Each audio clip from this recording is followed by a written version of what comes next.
of baseball. But I've actually paid attention to it. Yeah. But I'm not really sure I've watched it.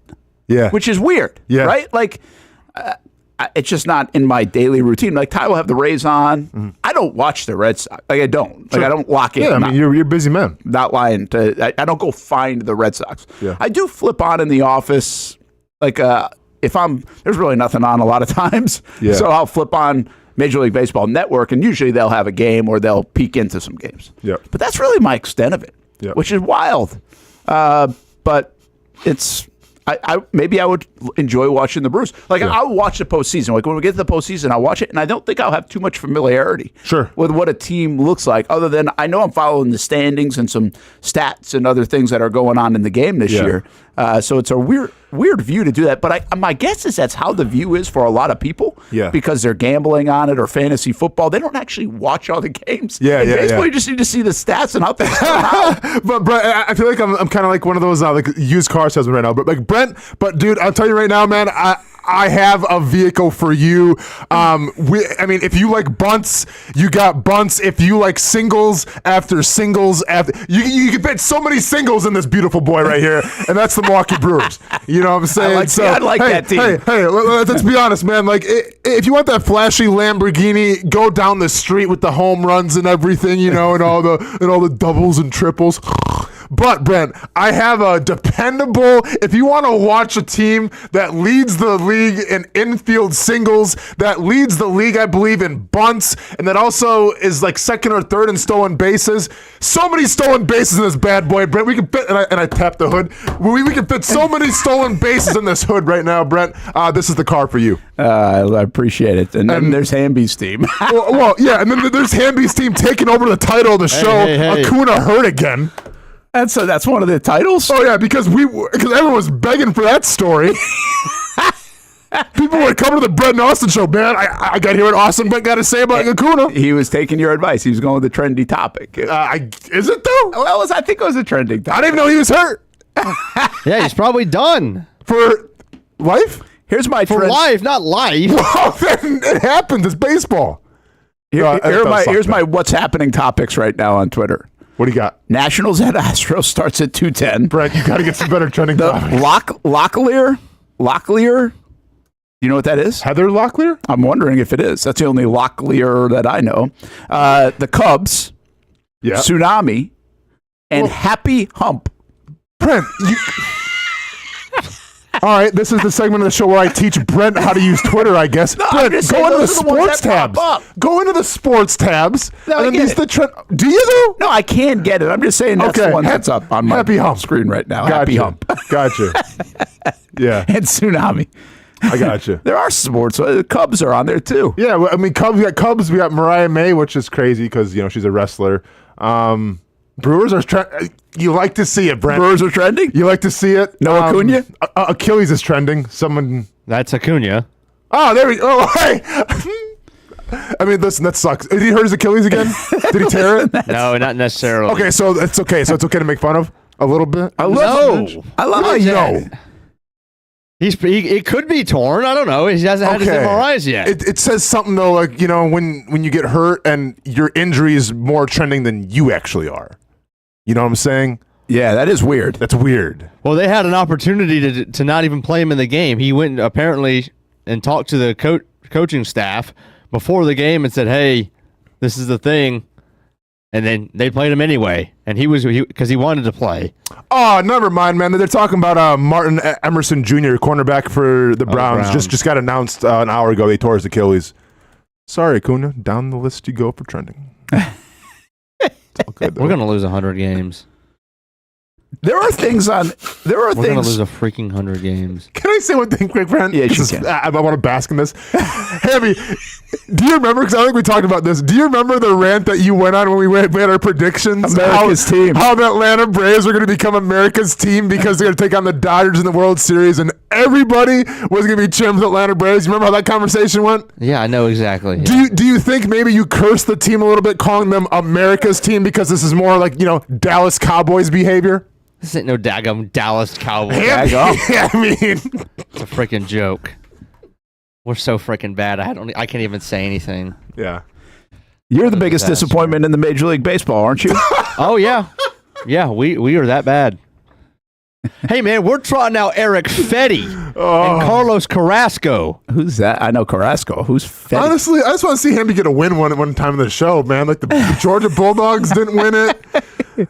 Obviously Kirk Cousins didn't, and now Hamby, you're due for a win, man. You want to see the biggest... Please don't predict anything good about the Jags. I won't, don't worry. Here's the biggest... Super Bowl last year. Yeah. Here's the biggest win of the season for the Braves so far. You ready? Okay, Acuna, I see you. Bat flip. Ooh, empty though. It's not a primetime game. 467. Holy cow. Is that you playing? No, this is Bristol. They put it into the game. Oh, that's wild. That's our biggest win of the season. All right. Hold up. That's pretty cool. This isn't a real thing, though. We're playing there Saturday. I had no idea. I'm sorry. Yeah. Reds at the Speedway. The amount of money that must cost to bring the baseball diamond in there it's crazy. Is this like a new thing? Well, yeah, that hadn't been done before. Well, it's never been done before, but it was announced before the season. Okay, I got you. But I'm saying they've never played at a racetrack before. No. Huh, I had no idea. 85,000 tickets sold.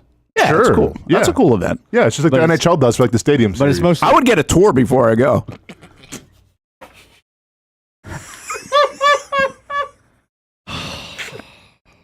Don't even go. Just go and get the tour. Go walk up the road a little bit. You're good.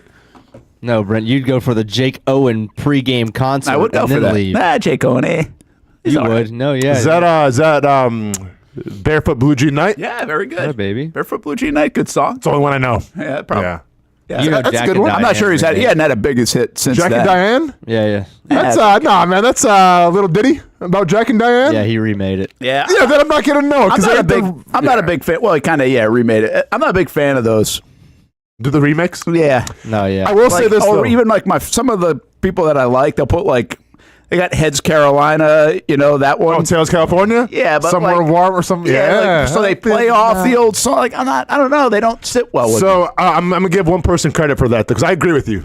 The originals are always better than the remakes. Yeah. And I was like taken back when it first came out, but then I saw the performance. I think it was at the whatever Country Music Awards, the Tracy Chapman one. Is that Luke Combs? Oh, Luke that's Combs a is good. hater. Yeah, I mean, I try to be a hater on it, but then when he brought her on, I'm like, all right, Luke Combs, you're actually he's done well with that. But even that, I will say early on, I like that more now, probably because of that performance than I did early on. Because it gave her just due. Yeah, Yeah. Yeah, that was a good one. But I don't think they usually work well. No. For me. Gosh, the Braves are terrible. I still watch them. I don't know why.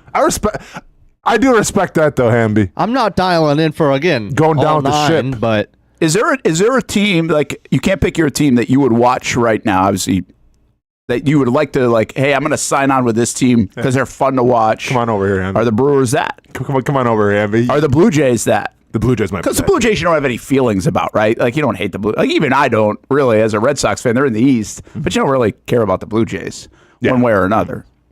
Is there a team? Are the Tigers that? I think it would be the Tigers because of Scooble. Yeah. And there's only one out of every 5, though. Are they fun to watch? I think they play a good brand of baseball. Yeah. Did you see Volpe made another 2 errors last night? Yeah. Did they? I think they replaced him. Did I see somebody come in? Did They might have replaced him yesterday at some point.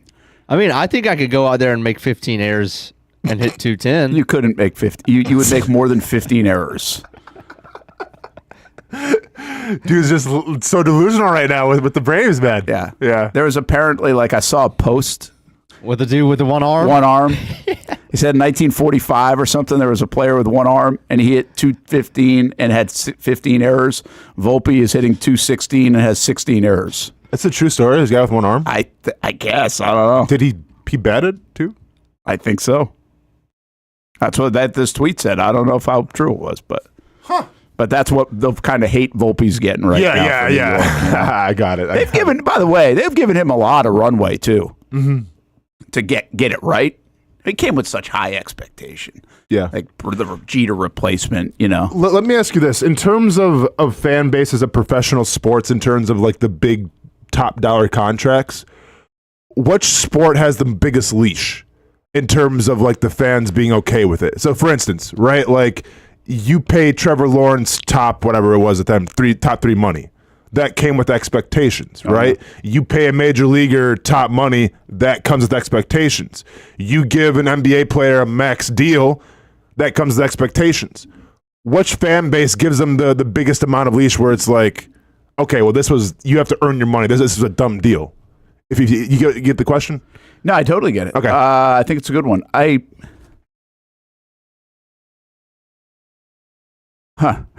a lot of times you have a choice. If the contract's big, right, you got to hang through it. Of course. But I feel like with baseball, because it doesn't really count against the cap, I feel like they get the biggest amount of leash. Now, they probably make the most money, right, and it's guaranteed, so fans can feel a certain type of way about that. Yeah. But I would lean more towards football because it's like, okay, we're paying you this much money, we can be paying somebody else this much money. Yeah. Ooh, good one. Or basketball. We're trying to think of a basketball example. Yeah. Like Chandler Parsons was a max deal. Gordon Hayward. Yeah. But that was injury, though, right? Wasn't injury? Partially, yeah. But so that's a good example because Hayward would have been in Boston, so that's like a big market, obviously. New York, same thing with like a Volpe here, so that's an example. I'm trying to think football-wise. Football everywhere is a big market. It doesn't matter. There's so many eyeballs on football. Mm-hmm. So Bradley Beal. Was he really bad? He hasn't been good, right? I mean, he's been okay. Yeah, he hasn't lived up to that. He hasn't been the worst, no. Yeah, I feel like he signed 5 years, $250 million in 2022. I feel like the most leash you're probably right is baseball. Is the longest leash? Yeah. And I think you brought up a good reason why. I also think the eyeballs are less. The conversation is less. The scrutiny is less overall. Like across, again, New York scrutiny is heavy. Yeah. Right, for Volpe. But across the nation, people aren't talking about Volpe every day. Mm-hmm. You know, like on talk shows and stuff. Like, has First Take even done a Volpe story yet? Yeah. Like, or whatever your show is. Now, MLB Network has on theirs. Mm-hmm. But like, is Stephen A. Smith yelling about Volpe? I doubt it. No. Right? There's no way. So I would say, yeah, that's probably it. Mm-hmm. That they get the long leash from the fans, like the way you're saying. Yeah. A longer leash. But I'm looking up some of like the worst contracts in NBA history. I guess Joakim Noah was 4 years, $72 million when he went to New York, when he was kind of like on the back burner of his career. That's just like a bargain now. Yeah, only played 29 games his first year, only played 40 minutes the second year of his deal, and obviously that's all guaranteed. And then Timothy Mozgov and Luol Deng each signed contracts for 4 years, $136 million back in 2016. And Luol Deng. Yeah, obviously not household names, so didn't really. It's an interesting question right now because, the Jags have a couple examples of this with Trevor, mm-hmm. who people have been very patient with, like very, very patient. And again, I am. Like, I think we are as a media in Jacksonville pretty patient. I think people have been called for other guys way sooner, right? I think the scrutiny over the contract, really even nationwide, was, you had some mixed opinions on it, but it wasn't like, what the hell are they doing? When Blake Bortles got signed, there was a lot of what the hell are they doing? Mm-hmm. I think the Jags also have this one, like even a Tyson Campbell who we had on yesterday. Like, Tyson has obviously had some injuries, but I think people see there's a talent there. And I don't, again, maybe other places don't have this as much, but Jacksonville, I think, I've said this to someone recently, what we have to be careful of in Jacksonville is, okay, these guys are better than we've seen, but does that make them really good? Yeah. Like, we are blinded by that a little bit because they are no doubt, like Trevor Lawrence is the best quarterback I've seen throw a football in Jacksonville. Sure. I've been there since 2008. Like, there's no doubt about that. Some of the plays he's made are some of the best plays I've seen in Jacksonville out of that position. Yeah, no doubt. The good's been really good. Yeah. Mm-hmm. So, like, am I a little more lenient in that because my mind says, okay, well, I've seen that, and I haven't seen it from anybody else in Jacksonville. Now, if I had recently come from Green Bay, and I've watched Aaron Rodgers do this for a few years, and then Jordan Love even make some of these kind of plays, my standard might be different. Sure. So I think you fall into that depending on which market you're in. So here's what I think in terms of going back to the exercise here. I think with baseball, because you've said it many times on the show, we've all said it, like baseball, you're going to fail more times than you succeed. Right, so there's streaks, there's hot streaks, there's slumps. Like every player goes through it. So I feel like baseball fans are a little more understanding. I think with basketball, when you talk about all that money that gets given up for like max deals and everything, there's more stats that just go into it than points. Right, like like Luka was brought to LA to score points, right? But like you can justify paying somebody even a max deal, and like if they can fill up the rebounds and the assists and everything, that's like okay, and they're playing good defense. All right, well then maybe it's worth it. We can be a little more lenient. With football, I mean, it's basically just a couple stats here or there, right? Like if you're a quarterback and you're getting paid top 5 money, you got to win football games, you got to throw touchdowns, and you can't throw interceptions. Simple as that. Like that's the name of the game. If you're a defensive end making top 5 money, guess what? Quarterback sacks. Yeah. Right? If you're a corner, it's a little different because obviously they don't always throw you the ball, but either you're getting interceptions, number 1, or number 2, you're having a quiet game because they don't want to throw the football to you.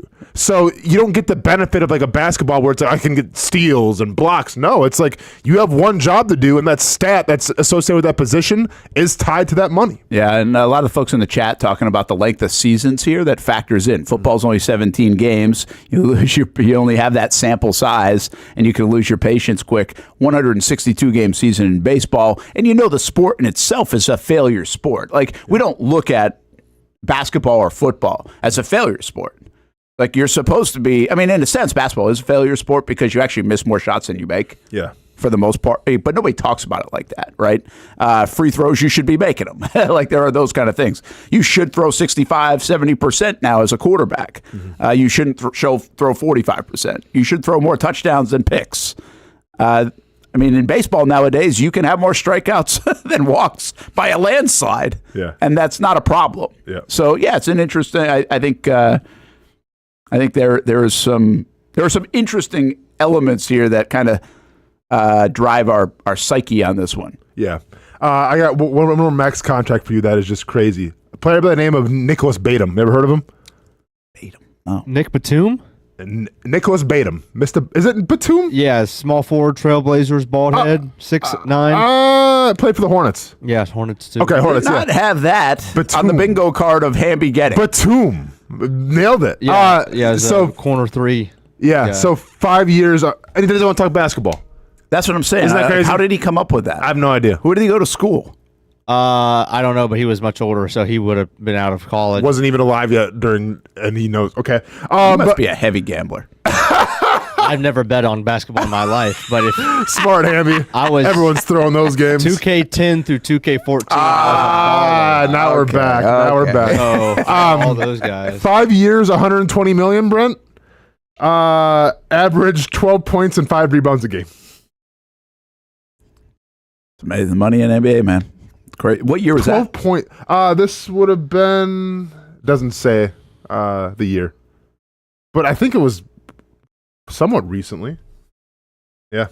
Wow. 12 points a game, 5 rebounds. Hammy's Murder says, fourth quarter, why the bleep is Batum in? You've never heard that song? I guess never heard that song. A rap song. Batum, I guess. My bad. Hey, well, you watch a lot of basketball.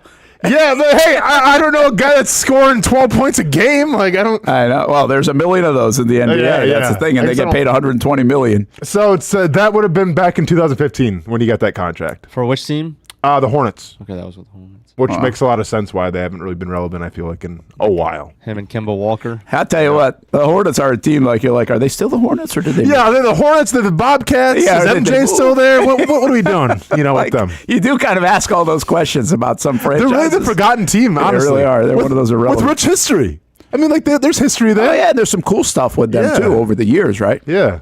All right, let's get back on track and take it. We will come back to that question. I wanted to make sure all systems were a go. The system kind of shut down on us a little bit in the early part of the show. You only missed us talking about the weather and tsunamis and anything else if you missed any of it.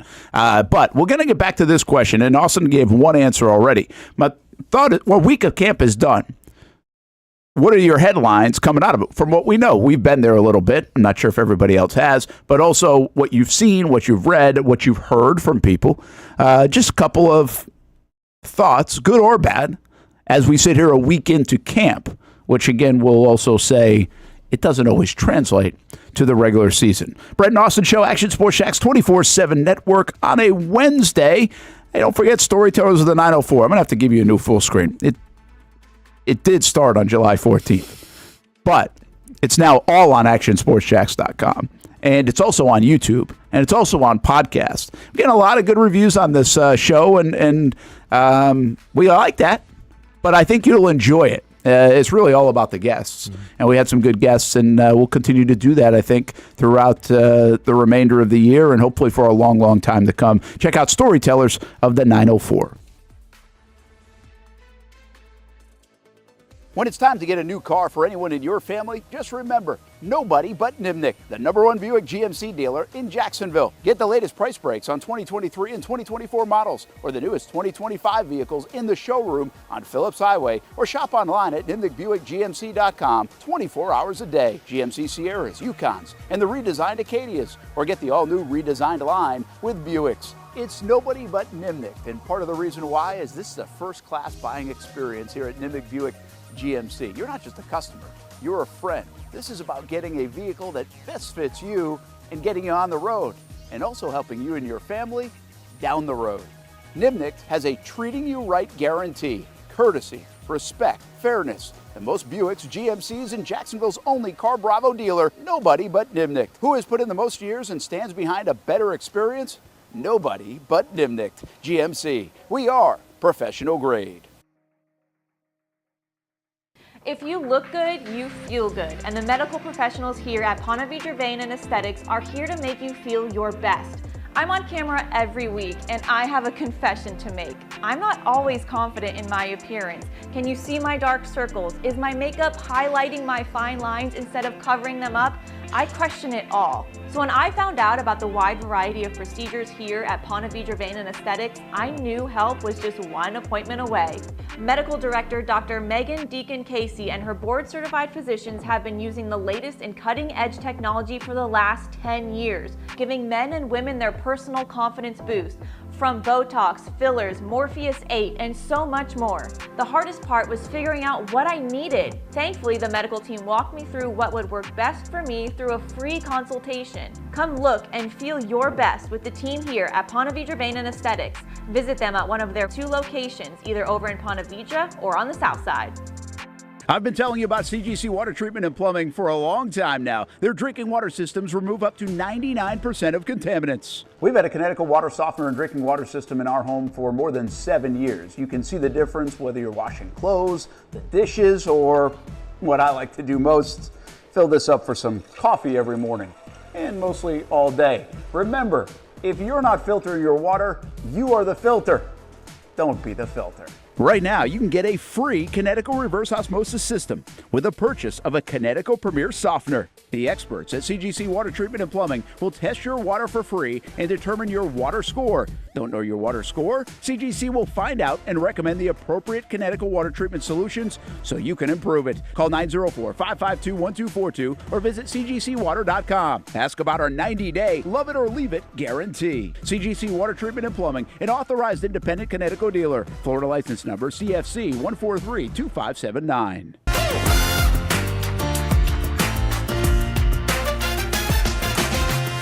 Empower a future, inspire a dream. It's a bold but simple mission for the Jacksonville Police Athletic League known as Jax PAL. Help the next generation of kids in Jacksonville shape a brighter future.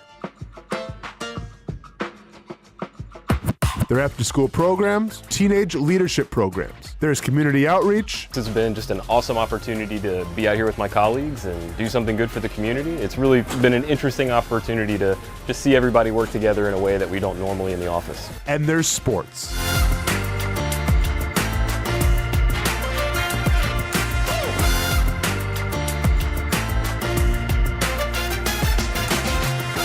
There are also ways you can help the next generation with a donation of any kind. Just visit jaxpal.org to get more information. Empower a future, inspire a dream with Jax PAL. Most of us know how to throw.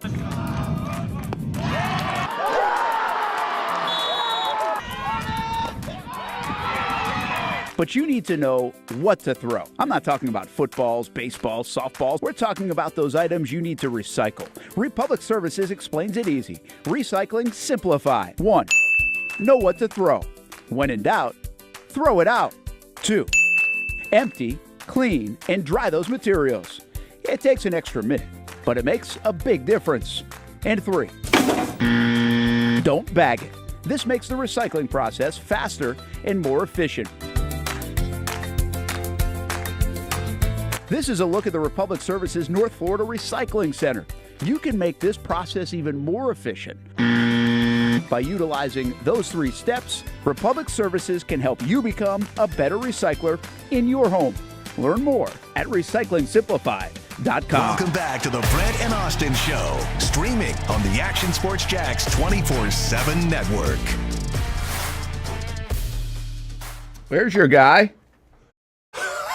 We've been talking about bad contracts. Oh, okay, yeah. That we have. Brett, I know you teased something, but do you mind if I get this contract thing in real quick? Oh, I like it. I forgot where we're going with this. I'm like, why is the okay, it makes sense. So, Brent, I have a little bit of exercise for you in terms of contracts. And Hamby, I mean, I'm sure you're pretty busy back there right now, but if you can listen, if you want to play along, more power to you. So, obviously, every single offseason, Brent, there's holdouts, right? Yep, there's holdouts. Now we've seen held-ins. Yeah, Trey Hendrickson now is going to report. Yep, but not going to practice, I believe. Yeah. And Terry McLaurin's in this. So here's what I want to do. There's 6 players in the NFL right now that are kind of going through some, like, well-known players, going through some contract disputes. And I want to get your opinion. You're going to play their agent. I want you to tell me if they should hold out, if they should hold in, or if they just, should stop complaining and go play football. Okay. Does this make sense? Yeah. All right. So Stop complaining and go play football. well, yeah, I mean, obviously the agent probably is not going to say that, but based off the situation and everything, here we go. So the first guy on the list, Dallas Cowboys pass rusher Micah Parsons. Obviously one of the best pass rushers in the league. Wants a new deal. Right now, he is holding in. So I believe he's there in Dallas, but not practicing to the full extent. He showed some frustrations now with Jerry Jones and everything. If you're Micah Parsons' agent, Brent, are you telling him to practice? You telling him to go home and hold out? Or are you telling him to show up and hold in? And Hamby, if you want to play too. Yeah, I think I'm telling him to do what he's doing. I think show up because the Dallas stuff goes for a long time. This is not uncommon. There's a history here. And by the way, you also know, I think, almost any time that there's an issue, it seems like it's going to be, well, it might be dramatic anyway, but it seems like it's going to not work. Yeah. And it usually works. Yeah. Like Ezekiel Elliott, Dak Prescott, like everybody, CeeDee Lamb, they all get paid. Mm-hmm. Like, Parsons is going to get paid by Dallas, so I don't think there's any concern about that. It's just a matter of when. Yeah. So I think I would say hold in. Hamby, coming off a 12-sack season, by the way. Okay. Hamby, you playing or are you just chilling right now? No, yeah. How much is he making? Do we know right now? Well, he's on his 5th-year option. Yeah. So, whatever. So like the rookie. Yeah, it's part of his rookie deal. Correct. Yeah, I'd hold in. But, I mean, he's going to make he's like 30, he's going to probably 32, 33 million a year guy? Sure. Or is he listed as a DE or a linebacker? I mean, he's going to make a ton of money. Yeah. Hamby, you're saying a hold in as well? Yeah. See, I get that whole thing, but I might be holding out here, honestly, simply because the whole Jerry Jones comments would rub me the wrong way. The fact of when I'm on the field, I think my resume speaks for itself, and the fact that I'm still like on my rookie contract when other guys are getting paid around me, especially on that Dallas Cowboys team, I would feel a certain type of way about it. So I'd probably hold out. All right. Next player, we have Bengals pass rusher Trey Hendrickson, who just reported back to training camp as a hold-in. Reported back because he'd be fined $50,000 a day for each practice that he missed with the pretty heavy policy. Yeah. So that's pretty heavy. So I get why he goes back. A lot of people, for the record here, say the hold-ins are a good move. most people think. It also it shows good faith. So there's reason behind it even more that, hey, I think something can get done. Now, keep in mind, last week he did say in a quote that he was offered a contract and it was atrociously low. Wow. So obviously a little. By the way, he's been working out in Jacksonville. There, whole story. So, but I was surprised to see him go. Mm-hmm. It felt like they were far apart. 50,000 is going to get scrapped at the end of the day, whenever they figure it out. Correct. I probably would have stayed out. Like, again, I would have stayed out here. I don't understand. I was surprised. So when he you're went saying in, hold out when he held, so I would stay with the holdout because here's the deal: I'm holding out for a deal or hey, trade me. Of course. And I think when you hold in, now Jalen Ramsey did this a bit and he got traded. So you can get traded by holding in. It just doesn't feel like, it feels like the more likely thing is to hold out and get traded. I feel like with Trey Hendrickson, he has all the power right now. Yeah, me too. I mean, you and I don't care about the age. You had back-to-back seasons with 17.5 sacks. And then, 4 seasons ago, you had 14 sacks. He's been awesome. The season before that, 13.5. Like, he's consistent. Yeah. Okay? And back-to-back 17.5 sacks. I mean, we saw Josh Hines Allen with one of those seasons. When you put them back-to-back, Trey Hendrickson, you have all the power right now. And plus, you're playing, Jacksonville week 2, so if you don't, But set aside from that, I think he's got all the power. They have nothing else. Like, they just signed Shamar Stewart, but he's coming in as a rookie right now. Like, how dependable is he going to be? I would hold out right now. Hamby? I'm holding in here as well because this is his last chance to get paid. Maybe he probably has even more of a gripe than Micah because Micah's going to hit that next year no matter what. He's going to get a huge deal. He just wants it sooner, which I get. But this is really Trey Hendrickson's last shot to sign a multi-year deal. That is a solid point. Yeah. Where it's kind of now or never. Well, this is it. And by the way, you showed 17.5 sacks the past 2 seasons. So pay him. Next, we're going to Washington, wide receiver, Scary Terry McLaurin. He is holding in right now, but in search of a new contract. Yeah. Wants over, and by the way, so I guess the discrepancies here is that he's looking for $30 million a year. Woo! I think Cortland Sutton just got 21 or 22 a year. Yeah, just got paid. Mm-hmm. He's higher than Sutton in my opinion. Of course, but people want to compare the numbers from last year to Cortland Sutton to Scary Terry, and okay, that's 1 year, but I think at the resume, it speaks highly of Scary Terry. Yeah, by the way, I mean, you're talking 2, 4, 5 straight 1,000-yard seasons, but he hasn't even had a year as good as Brian Thomas Jr.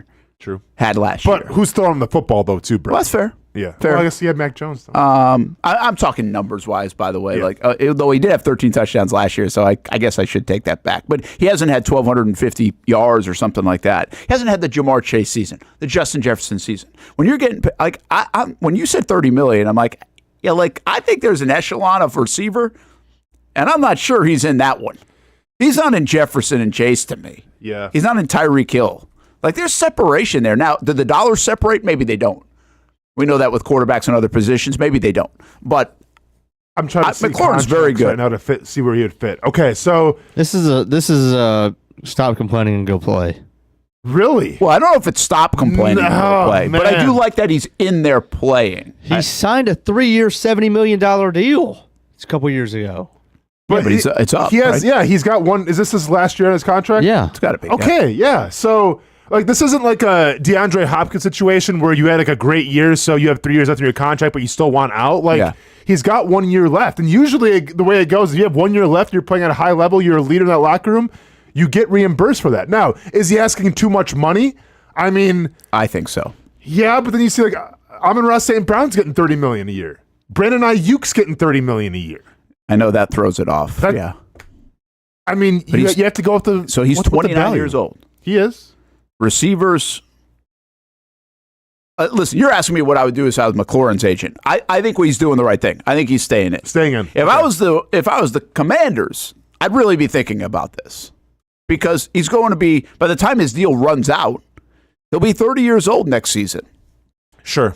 I think that's it doesn't mean you're done in the NFL at receiver, but I do think around 32 it starts to go. Like spending $30 million on a guy when you can go draft somebody at 21, 22 years old. This is the whole Calvin Ridley or Brian Thomas Jr. thing. Sure. Right? And different than Ridley. Ridley was going to be like $22 million a year. But we're like, well, wait a minute. That doesn't make much sense once the Tennessee Titans signed him, right? But let me ask you this then. Who are you taking, like, if you, in a fantasy draft, if you're just going to start a team?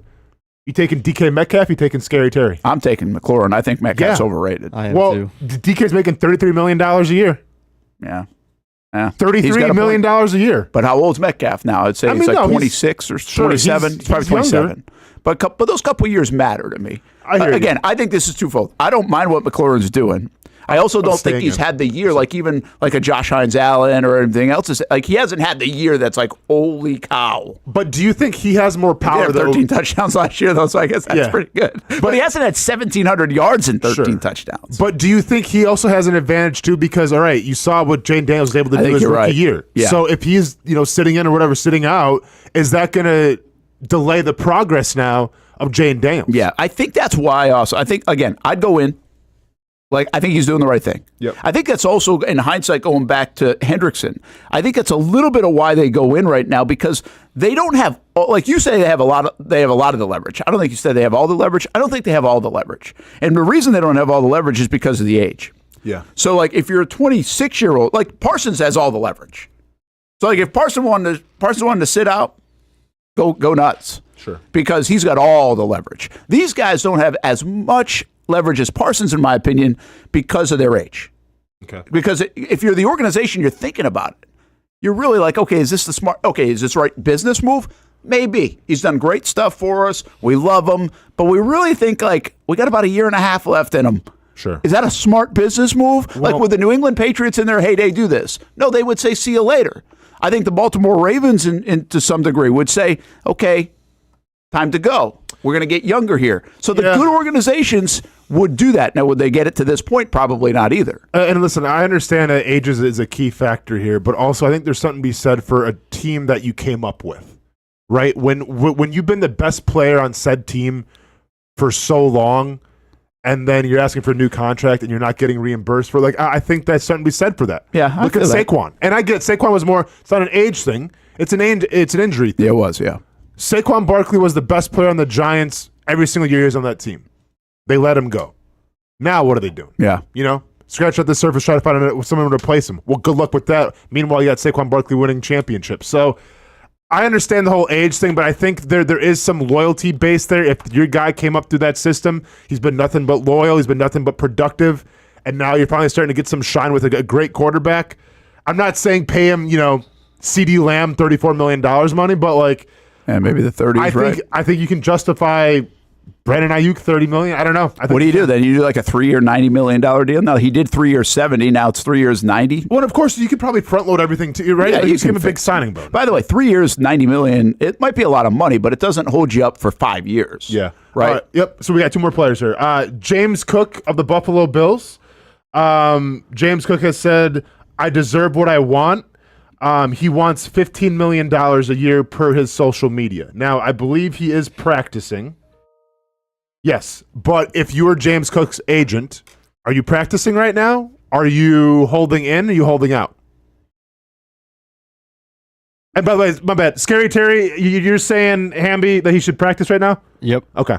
I'm probably, if I feel this adamant, that seems crazy money for James Cook, but if I'm this adamant, probably holding out. Really? Okay. At the running back position specifically. Okay. The risk of injury at that running back spot, even in camp or preseason, I think is higher than a lot of other positions. Mm-hmm. And so I'm not messing around with it. So if you want to put your feet in the sand. Yeah. But again, $50K is a lot too. He hadn't made a ton of money in his career, so that's like a little different, right? I'm assuming he hasn't. He signed he's like a $5 million total. Yeah, so he can't really afford to do it. Yeah, that's a risky play. But I do think the play would be that you got more leverage if you hold out. Why don't we ever see guys like go to camp and then leave? We don't really see that. No, not like, really. All right, I'm going to go to camp, but then right before the season, I'm getting out of here unless you pay me. So here's to put it. He wants $15 million a year. there's only 3 running backs right now that are making $15 million or more. Saquon's making $20 million. Christian McCaffrey's got $19 million, and Derrick Henry is making $15 million. Jonathan Taylor's got 14. Alvin Kamara's got 12. Josh Jacobs has 12. Aaron Jones has 10. Those are the highest paid running backs. Yeah, I think he's insane. So then, can you justify putting James Cook in that Derrick Henry category? No. Hamby? Almost, but not quite. He Okay. can't get 15. Would you? No, absolutely not. No, I mean, honestly, like if you got Josh Jacobs making, because I'll take Josh Jacobs over. What's he making? $12 million. So I guess if I'm the agent, I'm saying, okay, we'll hold in, because I don't think holding out's going to set a good precedent. Like it's getting you in bad graces. So we're going to hold in because I don't think you have a lot of power at the running back position, and we're going to ask for 10 or 12 and be happy with that, because you're not getting 15. I think that's probably what they're publicly saying. I think I deserve 15 to get 12. And they're going to settle at 12, right? Yeah. So, which I think is, are we good with 12? Yeah. Okay. 12, Brent? I mean, it's still a lot. But I don't know, man. I got a feeling of all the teams, he's really played well, so I don't want to disrespect him. But I feel like of all Josh Allen and Mahomes, to me, are in a category where you can throw some guys back there and you're going to get a lot of good play out of them. yeah. Again, with all due respect, he's played well. But I also think Josh Allen makes that ship go so much like Mahomes does, that somebody's going to run the ball well for them. Mm-hmm. So I don't think my point is, if you're the Bills, I just don't think you need to pay somebody $12 million a year to run the ball. Yeah. I mean, you're naming names that are in that. Like Josh Jacobs overall has been better. Mm-hmm. Henry, of course, McCaffrey, of course. They're so dynamic, and Saquon now so dynamic. But the question is $12 million now what $12 million was last year, specifically since Saquon just went up to 20? He might have raised that dollar level where you're now paying $12 million for like an $8 to $10 million back.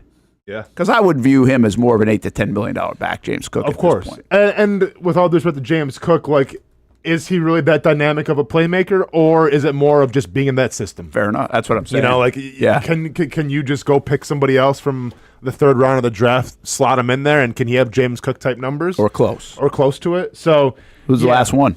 Yeah. So I think, I mean, I would probably just show up to camp and hope that you can get like, $12 million or something like that. Last but not least, we're going to go with Jauan Jennings, who has requested that if he doesn't get a new contract, that he would like to be traded. Much to the chagrin of like Kyle Shanahan disputing these reports, but this is kind of like the rumblings around the 49ers. Doesn't say how much money he wants. Keep in mind, Brent Ayuk just got paid, that $30 million a year. They also have Ricky Pearsall, who Gator, right? Florida Gator. Who's looking pretty good, apparently. Yep. They have Demarcus Robinson, Jordan Watkins, so nobody else really behind those two guys. Jauan Jennings, what are you doing with him? If you're the agent? I mean, I'm not holding out. Yeah, well, I am now because he left practice the other day with a calf injury. Yeah, so that's an issue.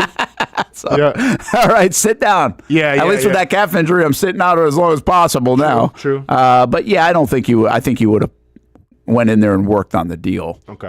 I mean, this isn't close to any of these mega deals. No, and like, do you think he signed a deal for 2 years and $15 million last year? Yeah. And what is the market like? You think for a Jauan Jennings? Like, do you think? I mean, I get it. The guy can make some plays, but I would say this too, man.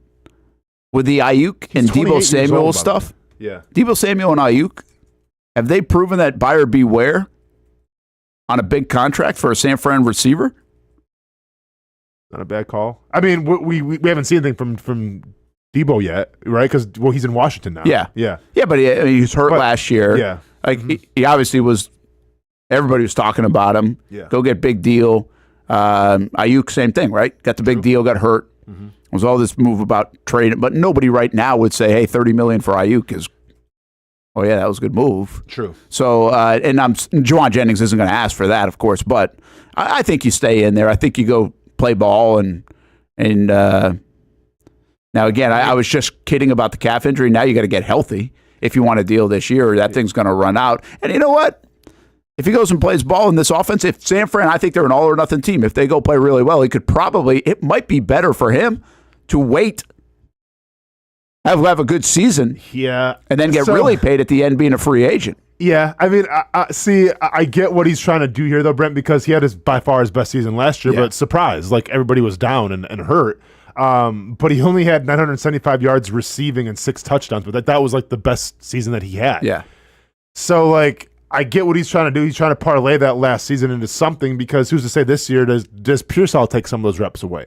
Obviously, with Ayuk being healthy, does he take so I get the play here, but at the same time, like, is it enough to really justify a new contract with a lot of money? I don't think so. Yeah, I don't think he has a ton of leverage here. So I'm going to show up to camp and play. But think about the numbers you just said. De'Ami Brown last year had whatever numbers he had, and probably a handful of games, and he just got 1 year, $10 million. Yeah. For the Jags. He's a younger guy, a little bit. And like I said, Jauan Jennings is 28. 28, yeah. So he's got I really would. I mean, the best way to do this is if he does have a really good year, and now he's a free agent for everybody. And now when you're on the open market, rather than being on San Fran, you're going to get somebody to bite for a 3-year, $38 million deal. You know, you get an Alan Lazard deal or something like that. To be a 2-3 wide receiver somewhere, which right now is just peanuts for the wide receiver position, quite frankly. If you can get somebody for $10, $11, $12 million a year, but that would be more than he's made. Hamby, you going to tell him to show up to training camp and just keep doing his thing? Yep. Or you going to hold out? Yeah. So we're basically telling everybody to show. Well, except for we had a little disagreement on a couple guys. So I think I said James Cook I'd probably keep out. Yeah. But I think I might go and then come back out. I'm going to hold in. So for James Cook, I'm holding in. Micah Parsons, go and hold out if you want. Trey Hendrickson, go ahead and hold out. And then Scary Terry, I'm going to hold in. Yeah. I think I think the only one I'm surprised that he's in is Hendrickson. Yeah. Because, again, I do think the whole Parsons thing will play out where they'll get the deal done. It's just it's Jerry's MO. Yeah, Jerry talks smack, and then he's going to pay, like... It's like the minute he says... it's like a week later, after he, like, throws you under the bus, usually you get paid. Yep. After the drama of it all. Yeah, because I forgot what he said about Dak, but then, Dak. A month later, it's like, obviously Elliott was a big one. Yeah. So... we'll see how it shakes out. All right. Brent and Austen Show, Action Sports Jax 24/7 Network. Going to get back to the Jags a little bit with some other things we've got going on as well here on a Wednesday, Jags Day off. But we want to go back to the original question from the top of the show that we haven't really got to yet, but that's okay. What a week into camp, what are some of the big takeaways, good or bad, that we feel like that are realistic too, right? Without anything crazy. So we will take a time out and be back on a Wednesday. Tony Baselli, James Gladstone, had them both on the show yesterday. Appreciate them hanging out with us on Action News Jax this morning. And we replayed it yesterday during the show as well. Seems like those guys are doing a pretty good job in their new roles for the Jacksonville Jaguars.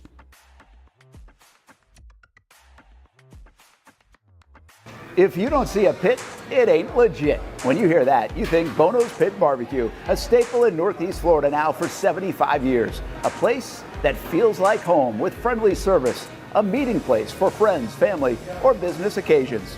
On the menu, the corn nuggets are a favorite in our house, but there's something for everyone. Sandwiches, platters, salads, sides, desserts, and family feasts. You see Bono's all over the place in Northeast Florida. You know, there are almost 20 locations in the Jacksonville area now, so stop on by, sit down, and dine in with Bono's. You can also take it to go. There are drive-thrus in many of the locations, and they have delivery options too. Just download the Bono's app to make things easy. I signed up for the loyalty program, and you can too, to get special offers. If Jacksonville is home, few things feel more Jacksonville than Bono's Pit Barbecue. Celebrate 75 years and many more to come. Bono's Pit Barbecue. If you don't see a pit, it ain't legit. People helping people. It's at the core of what Alive Credit Union is all about, and it's been that way for over 70 years. From the start in 1954 to today, the mission remains to inspire financial wellness and give you a financially fit lifestyle. Alive Credit Union and its employees are committed to not only serving their valued members, but also our community here in Northeast Florida. I had a chance to see that commitment firsthand as Alive partnered with our Action Sports Jacks 24/7 team to bring you Armada men's and women's soccer broadcasts. Inside the 18, it is a shot, and it's a goal! Chloe Chivers! And that connection to the community continues with Alive Credit Union's support of the Police Athletic League of Jacksonville. Alive Credit Union's commitment to our community also involves serving the financial needs of all first responders through the recent merger partnership with City and Police Federal Credit Union. Join the community and become a member of Alive Credit Union today. Find out the many ways you can be inspired in financial wellness at alivecu.coop. You trust CGC to make your water great, and now you can trust CGC with your plumbing needs as well. Fast, convenient scheduling, licensed and insured. A quick call away at 904-552-1242. You never know when you're going to have an issue with a shower, toilet, or maybe it's a sink that sometimes is easy to fix. All right, let's be honest. I'm not fixing anything. I'm totally staging this because when I have a plumbing problem, I call CGC Water Treatment and Plumbing. Trained professionals, transparent pricing, customer satisfaction. Small problem or even a bigger issue. Save 10% off any water heater, plus no trip charge. The experts with 25 years of experience at CGC Water Treatment and Plumbing can do it all. Call 904-552-1242 or visit cgcwater.com. For a limited time, CGC is waiving the trip charge on all related plumbing calls. CGC Water Treatment and Plumbing, an authorized independent Connecticut dealer. Florida license number CFC 1432579. For the game day hustle and every day in between, juggling my show Jags Social to going under the Friday night lights and a social life, it's a daily tournament. But this ride, MVP status. The all-new 2024 Lincoln Nautilus isn't just my car, it's my personal locker room, office on the go, and VIP lounge on wheels. Let's talk tech. My profile remembers everything from customizing my dash display to setting the ambient lighting and my signature scent. And wireless charging, essential for live tweeting scores. Whether I'm packing for a beach day with friends or heading to the gym, there's space for every passion. After dominating all day, this becomes my recovery zone. The massage feature is like having a personal PT on call. Life's a non-stop game, but with this ride, I'm always on my A game. The 2024 Lincoln Nautilus. Drive your passion.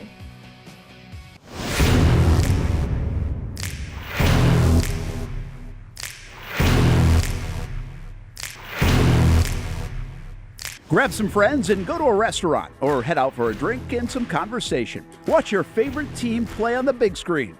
Or how about play some games? You can do all of that in one night at Best Bet. Each location has a different vibe, its own personality, like here at the original Best Bet in Orange Park. When you walk through these doors, everybody knows your name. And here in St. Augustine, it's the newest location. Play some poker. How about the table games? And don't forget about Ace's Sports Bar and Grill. And then there's the Jacksonville location right here on Monument Road. It's the biggest poker room in the state of Florida. Maybe you'll find yourself a seat right here at the final table. Best Bet, where you can have the best of times. And that makes you always go home a winner. Try any of the 3 locations, and you can always visit bestbetjacks.com. Welcome back to the Brent and Austen Show, streaming on the Action Sports Jacks 24/7 network. Jaguars training camp underway. Well, it's not underway today. We're having a little bit of a break. So is it 2 on, and then I guess you get a day off is the case? I'm just going to keep talking to myself until Brent answers my question. It's all good, though. Brent, take your time. Bless you, by the way. Thank you. Yeah. So is that that's the new rules now? It's 2 on full pads, and then you have a day off? Or can you... That's a good question. I don't think that's the case. I think this is just the way the schedule fell for the Jags because the way they're doing the scrimmage and everything else. Gotcha. Okay. It might be. I really just don't dive into the rules that much. They got to get a day off. Mm-hmm. So I think this is their normal day off. Now, they had one off on Saturday as well, but that might constitute like the first week, Sunday to Saturday. I really just don't know. Yeah. But they're also like, we're not going to be, I think they have a light something or other on Saturday after the scrimmage. There's no media availability, but I think that they'll be out there in some capacity. So, yeah, it's a good question. I don't know. Yeah. I don't think somebody was saying there's no fans tomorrow at practice, but the media will be there. So we'll have some reporting from there. Well, listen, man, we're hanging by a bit. We've teased it enough. You know, we had some troubles the first 30 minutes, but I mean, you said you got a lot of things you want to talk about, so let's get into it, man. Yeah, I kind of like. I was just thinking in the break, almost like a list of, okay, what are our thoughts? Like, and it could be long. You said players over plays. You see that on the field. So the idea is, what in the first week did we see, hear, think about the Jacksonville Jaguars? And what I always like to kind of put this is like, what do you know? Like, what do you think? It's really like, what do you think you know? What do you think you know about the Jacksonville Jaguars after a week? Yeah. And you said players over plays. I said players over plays. I'm going to add one more to it. I think accountability is absolute. I think. Why do you say it? Well, because, whether a guy's messing up or a guy's making a play, like you're seeing immediate interaction, from coaches and everything. So I think there is going to be, at least so far this first week, we were seeing a lot of accountability. Okay. Hamby, you got anything here? Yeah, I think my first one would be that the message of what Liam Cohen said he would be doing with the offensive line has already been put into place. We're seeing he said in his opening press conference about breaking the huddle. We're seeing that.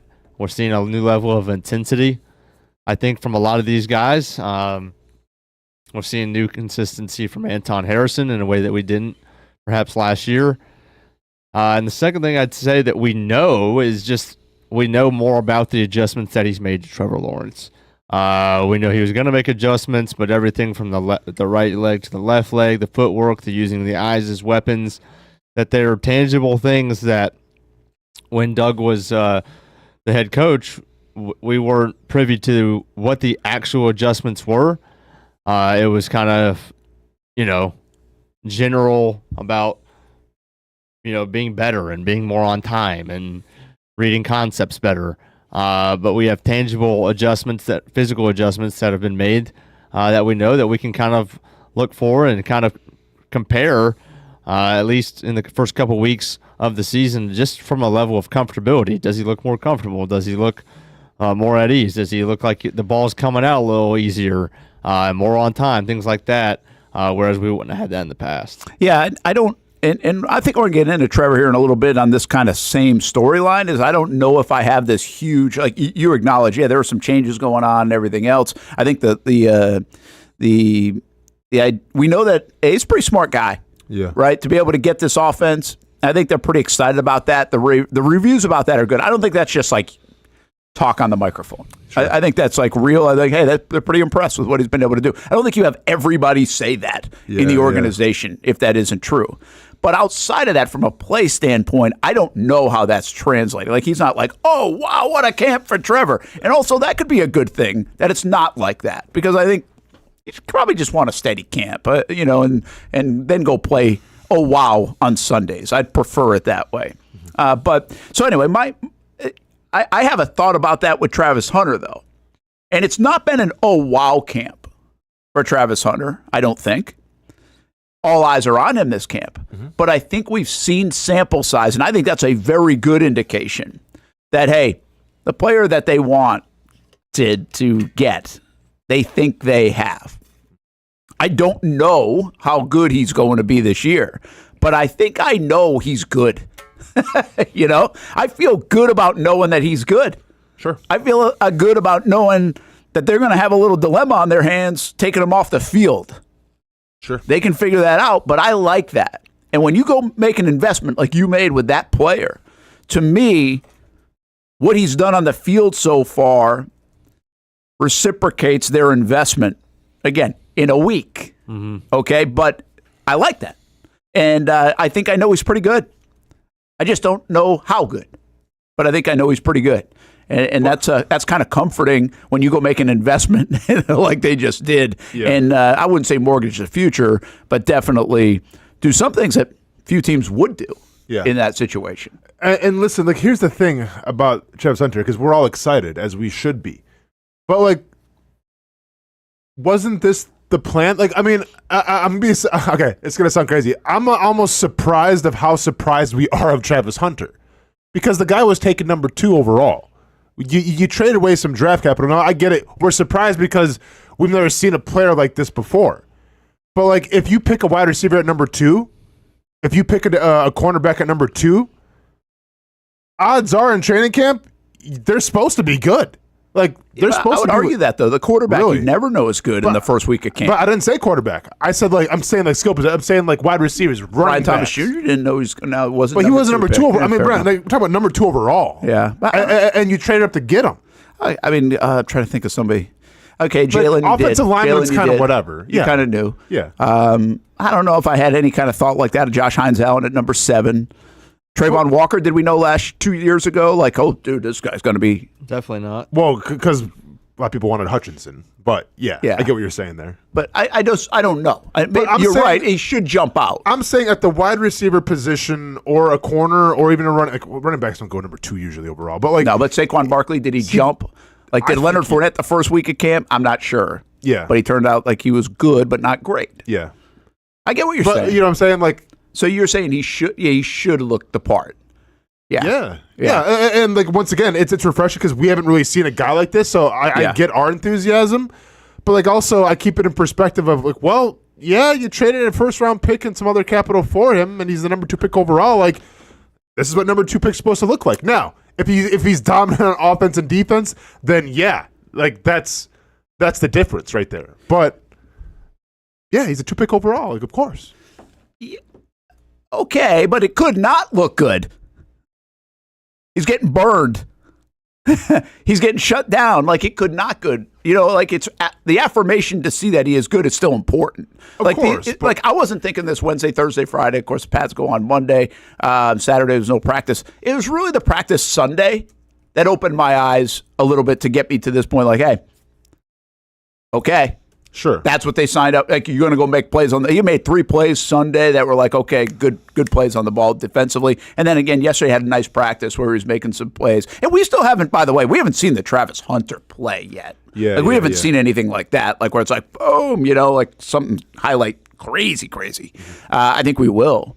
But I don't think we have yet. But, yeah, it's a fair point. Like, you're hoping that it is. But, again, we're trying to say, what do we know? Well, we think we know that he is. Yeah. And like, it beats the alternative. No, it definitely beats the alternative. And obviously, when you talk about, like, what's setting him apart, like, we're celebrating him, I think, right now more as wide receiver than we are as a corner, just because, like, there's more plays in practice to be made at wide receiver. There's more highlights that people can share on Twitter at wide receiver than there is at corner, even though he's made some great highlights, too, as well as corner. But, like, I guess my point, though, is like when Larry Fitzgerald went number 3, like, they probably knew right away, like, yeah, this guy's good. Yeah. When that's Calvin Johnson went number 2, they were like, but of course. When Julio Jones went, he was number 5 or he was 6, I think 6. They kind of knew right away, like, yeah, that's how I feel about Travis Hunter. Now, I'm not calling him the next Calvin Johnson. I'm not calling him the next Julio Jones, but just where he was taken, it makes sense. Yeah, that constitutes a little bit of that conversation. I'm going to give one more hint here, and again, we can go around the table with even more of them. But adjustments to the quarterback can be said. You said players over plays. I say Travis Hunter. I really think the one this week that has jumped out, and I think I can say this. I think I know the offensive line is better. Just based off the first couple of days in pads. Now, again, I think I know. I'm not proclaiming them to be a top 10. Like, let's put this in the proper context. But that's the question at hand is, what do we know? What do we think we know coming off the first week? And I am a little surprised to see how quick and loud the conversation has been from management and others about this offensive line. To me, Austen, that lends to coaching or scheme or emphasis or off-season or the physical part of this, the mentality of this, whatever it is, all those ingredients to say they came out of the gates and really looked good at the start. Now you hope they can stay healthy and develop and get cohesive and all those other things that take place during a training camp. No, without a doubt. I mean, I agree with that. And I think the bar being so low on the offensive line helps out a lot as well, right? Because could it really be as much as worse than it was last year? Like, I doubt it, and I think the resume of Liam Cohen speaks for itself. So, but no, I agree with you. Like, It was the first thing I noted in that fully padded practice. Yeah, you helped. Like, you helped with this thought of mine. Of course, yeah. It's like it's noticeable. And once again, like I get like people can hear this term and be like, who cares? But like you see pride. Like you saw that first padded practice. There was a pride about them that said, "Hey, we can't get blown off the ball. We have to establish line of scrimmage." And you saw that. Now, can that sustain up until week 1? I would hope so. But it's a great sample so far from what we've seen. I want to address one thing that in the comments here because I'm on YouTube now because we can't see them on the screen. But Daniel Kilkenny said, if it's players not plays, then why have play callers or who calls the play? Who cares who calls the plays? Here's my point with that. Last year, was it players not plays?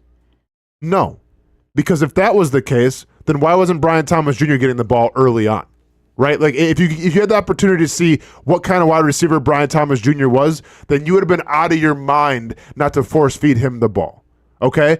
Players not plays. Why was Eric Armstead then playing defensive end the entire season? When he didn't want to do it, there was obviously a disconnect on the defensive line. Like they didn't want him to do it. Nobody wanted him to do it. This is where players not plays comes into play. That was a lot of plays. But but you're seeing in training camp right now, they're trying to see what they have.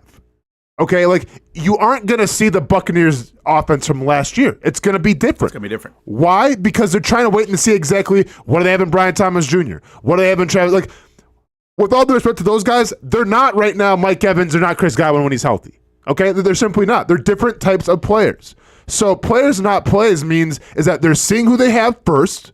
They're going to diagnose that, and then they're going to make the playbook about that. Ryan Nielsen said he was going to do that last year, but then he didn't, right? Like, that was all just cannon fodder. It was all fluff. It was a lie. It was Fugazi. I believe in Liam Cohen saying, like, hey, we got to see what we got first, and let's, make the playbook about that. I truly believe that. Now, I hope I'm not wrong again, but I assume that's going to be the plan.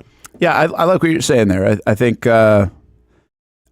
I think the play calling absolutely matters, even with players that play. Of course, players over plays. Yeah. I think what you described it. I mean, you're going to get the ball in the hands of your players. Daniel in his, I think in this mini argument, I would call it, it's not really an argument, but he said, did the Patriots win their Super Bowls with stacked teams or Belichick play calling? I think the idea is to make Teddy Bruschi the best player possible. He wasn't the best human to ever play linebacker. Yeah. But they got the best play out of Teddy Bruschi. Mm-hmm. Right? And I think that's the idea of players over plays. It's use your players to the best of their ability. Correct. Take Trevor Lawrence and say, hey, he's supposed to be a generational quarterback, so go get it done. Yeah. Instead, Liam Cohen and this group is like, hey, listen, the dude's got flaws. Correct. Let's stay away from the flaws. Let's accentuate the positives. Let's get some of that scar tissue away. Let's put him in a good spot to be successful. And eventually, maybe if we do that, first of all, we can have success that way. But secondly, we can get to the point where we can just get out there and say, okay, now you go do it. Yeah. Right? You can build them back up that way. I think that's what they did with Baker. See, like, all of a sudden everybody's like, oh, it clicked for Baker. Like, Baker... that was the guy that everybody's talking about. Well, they had to get rid of a lot of other stuff to get to that guy. And by the way, I'm not even sure we're there yet. Like, it might take another year on his own to get to the next level. We'll see. We'll see if he can do it. But there's so much of that build up, break down, move on, and again, find the flaws, accentuate the positives. The problem with the whole Trevor thing is when he was drafted and the whole, hey, he number one pick, he's awesome.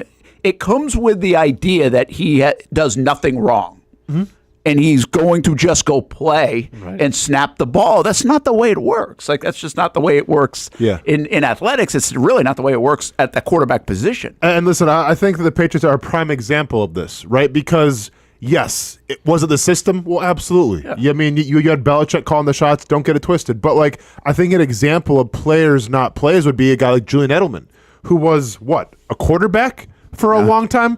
They bring him in. He's like not even thought about as a wide receiver, but he's a special teams ace. Belichick keeps him around, but Belichick liked him. Why? Because he was a football guy, a very high IQ guy. They bring in Danny Amendola, Edelman's pissed off because he's like, well, when do I get my opportunity, right? You get Danny Amendola, I think it was like $25, $30 million. I got some memories sometimes, man. Just I go back, but I'm pretty sure if you look at the contract for Danny Amendola, it might say 25 or it might say 30. Check it out, Hamby. But they bring in Danny Amendola, and Edelman's like, well, I'm not being used here, but then what happens?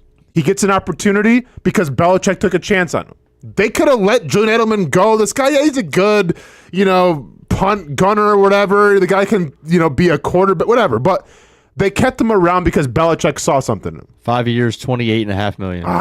Missed it by that much. That's pretty impressive. But my point with Edelman is like no other team probably would have took a chance on Edelman the way the Patriots did because they would have given the opportunity. Like, once again, players not plays. You can see Julian Edelman and say, okay, well, let's be honest, he's a slow white dude who can maybe go in the slot, but like, what can he really do?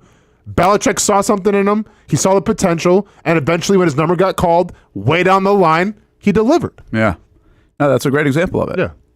Let me ask you guys this. I think Trevor's interesting in this conversation as we kind of go back and forth. But anyway, those were some of the we think we knows. And there are more. I think it starts getting gray area, so we just put a handful out there. And hopefully by next week we know a little bit more. Mm-hmm. Maybe it's coming out of the scrimmage, more padded practices, and then obviously we think we'll know a little bit more in the first couple of series of the Pittsburgh game. But I don't know.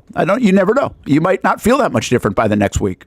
Might be a okay week of practice, not so great. And the bottom line is, once again, let's make sure we couch this with been around for a long time, and what you see in August doesn't always translate, positive or negative, to September. So I almost want some bad. Yeah. I don't want all good in camp. Like, I really don't. Like, I don't want to sit here and sunshine and rainbows this thing to death and be like, oh my gosh, look what's happening. Like, I think that's not a good omen.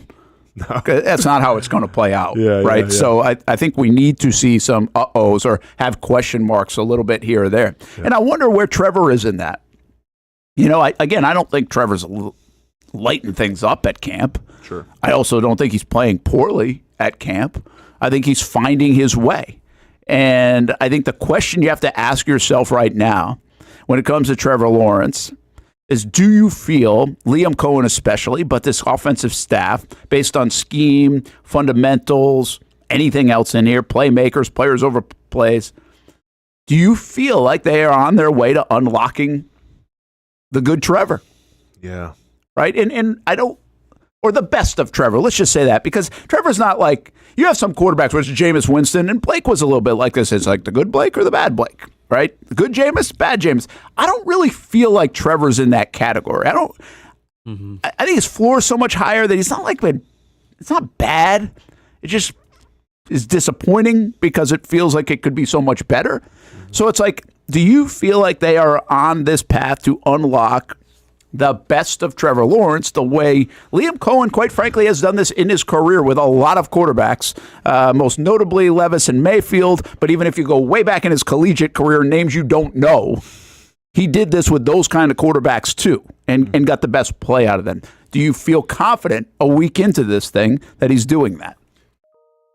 I mean, yeah, now it's one thing to do it in practice, right? Like until we see it with live rounds, live bullets flying at you, it's hard to tell if that progress is going to be there or not. But once again, I think the resume speaks for itself of Liam Cohen, and I think the accountability is speaking for itself in this training camp. So I do believe that Liam Cohen can almost coax out the best Trevor Lawrence. But then the question is, like, what does the best Trevor Lawrence look like? Like, what do you need Trevor to do? Because I'm going to be honest, I don't need Trevor Lawrence to be a top 5 quarterback in terms of passing touchdowns and all this stuff. Yeah. What I need Trevor Lawrence to do is just, I don't want to call it a game manager, because you aren't paying a guy that much money to be a game manager. Yeah. Right? I just don't want to see him lose games. That's what I want. I don't want to see the turnovers. I don't want to see the fumbles, the bad throws, the interceptions. Like, I want to see this quarterback in Trevor Lawrence put his team in positions to win football games. Hamby, what do you think? I think he's definitely turning in the right direction. I think Cohen is definitely going to unlock him. I think that's the whole reason, obviously, why he was hired. And I think I wouldn't have anything to say he's not going to do that based off of why he was hired and what he said about him. The offense is going to be new. It's going to be updated. It's going to be 2025 NFL. It's going to be a step ahead a step ahead of defenses. He's got weapons or enough weapons. He's working on the mechanics. Like every aspect of what it takes to improve a quarterback that's already stuck. Like the fact of the matter is that NFL QBs are stuck in their ways. You're not going to change them, and they're not going to change entirely what's got them there. You're going to make small adjustments, and a lot of times in the NFL, it's the small adjustments that take a QB from good to great and great to Hall of Famer, right? And normally it's one coach along the way that did something, that changed something, that inspired something, that activated something to get him there. So, I mean, obviously you can't say with complete confidence, but, he's given it. He's trending in the right direction, so that's pretty much all you can ask for right now. But also, I think a big part of this whole thing is just the support. And, that can come in all shapes and sizes. But I look at what this offseason has been. This offseason has been the story of supporting Trevor Lawrence. You bring in Dommy Brown. Okay, that's one thing. But then you sacrifice some draft capital and you get Travis Hunter. We love saying it's going to be offense and defense, but Travis Hunter was brought to Jacksonville to help out Trevor Lawrence. I solely believe that. I believe when it was the conversations of, all right, Ashton Genty, or do we get Mason Graham? We need interior help. I think Liam Cohen's pounding on the table going, you guys brought me here to help the quarterback out. So let me help the quarterback and let's get Travis Hunter. Yeah. I think there's some of that. Yeah. So I think with that, of course then he should be elevated. Of course we should see the best version of Trevor Lawrence, because now it seems like we're giving him all the resources, we're giving him all the support to be successful. And if he can't be successful this season, and listen, I'm going to knock on wood because I don't want to say this, but if he can't find his niche this season, I get it's new offense and everything, time to learn, but if you can't be successful this year, I don't know what to tell you, man. Well, to that point, the Jags are still stuck, but what I'll tell you to that point, you could see a season that is similar to 2022, where Doug got, as it went along, right? It was... Now, what you hope, because he's matured and he's older and he's experienced, he doesn't have the Denver pick and the Houston pick of the first 10 weeks of the season. That was the problem with that early part. It was like, what in the world, right? Those two end zone picks are the same. And then he crushes it. Yeah. He really just he flipped a switch, and that was kind of on his own. If you go back to that time, he's flying back from London and he's basically talking to himself. He said this, and he's like, dude, just go play, man. He was thinking too much, all this other stuff. Yep. So, but you could see a gradual better play as he goes along. Do I feel like Trevor Lawrence is going to wow the league in month number one? No. I really don't think so. I think there's going to be an acclimation period to this offense. And so I ask you guys this question. Based on the connections to this regime, we would say, hey, Tampa and the Rams, right? Mm-hmm. A lot of connections, and most recent connections. Mm-hmm. Do you want Trevor Lawrence to be Baker Mayfield or Matthew Stafford? This year. Not in his career. Okay, just this year. Yeah. Like Baker Mayfield of last year? Yeah. Or Matt Stafford of last year? Of last year? I mean, Matthew Stafford, I would say in a Rams, I'll give you guys the numbers in a bit. But overall, Matthew Stafford in I would say the last couple years in the Rams. Super Bowl Matthew Stafford, let's not go there, right? Okay, but I'm going Matthew Stafford all day over Baker. Okay. I like Baker. He's like the gunslinger type. Yep. I feel like Matthew Stafford, even though he's got an arm for a cannon, I feel like he's the more calm, cool, collected, just take what the defense gives you and always makes the right decisions. I think Baker's more willing to risk it for the biscuit, which can be great. But I feel like in this offense, you don't need to do that. So go ahead and give me Matthew Stafford. All right, Hamby? Obviously the season that Baker had last year makes this one really tough. Obviously before that, it's Matthew Stafford, and it's not close. Yeah, did go to Georgia. Keep in mind, Brent. My first favorite football player. So you're making it hard on me. I did not put Kirk Cousins on this list. Well, anyway, he didn't go to Georgia. Stafford was 20-8 last year. I think. Yeah, I did not want you looking up stats, but you did anyway. You cheated. Sorry. But all right, I think last year, if I had to win a football game down the stretch, as much as I hate to say it, I think I would have rather had Baker Mayfield. If I was down, But see that's you just said something interesting, and I think this is where Austen went with this. Forget about the stats for a moment. The stats are pretty eye popping. But what Austen said is, hey, be that even keel guy that hey, I know a guy's showing up each and every day.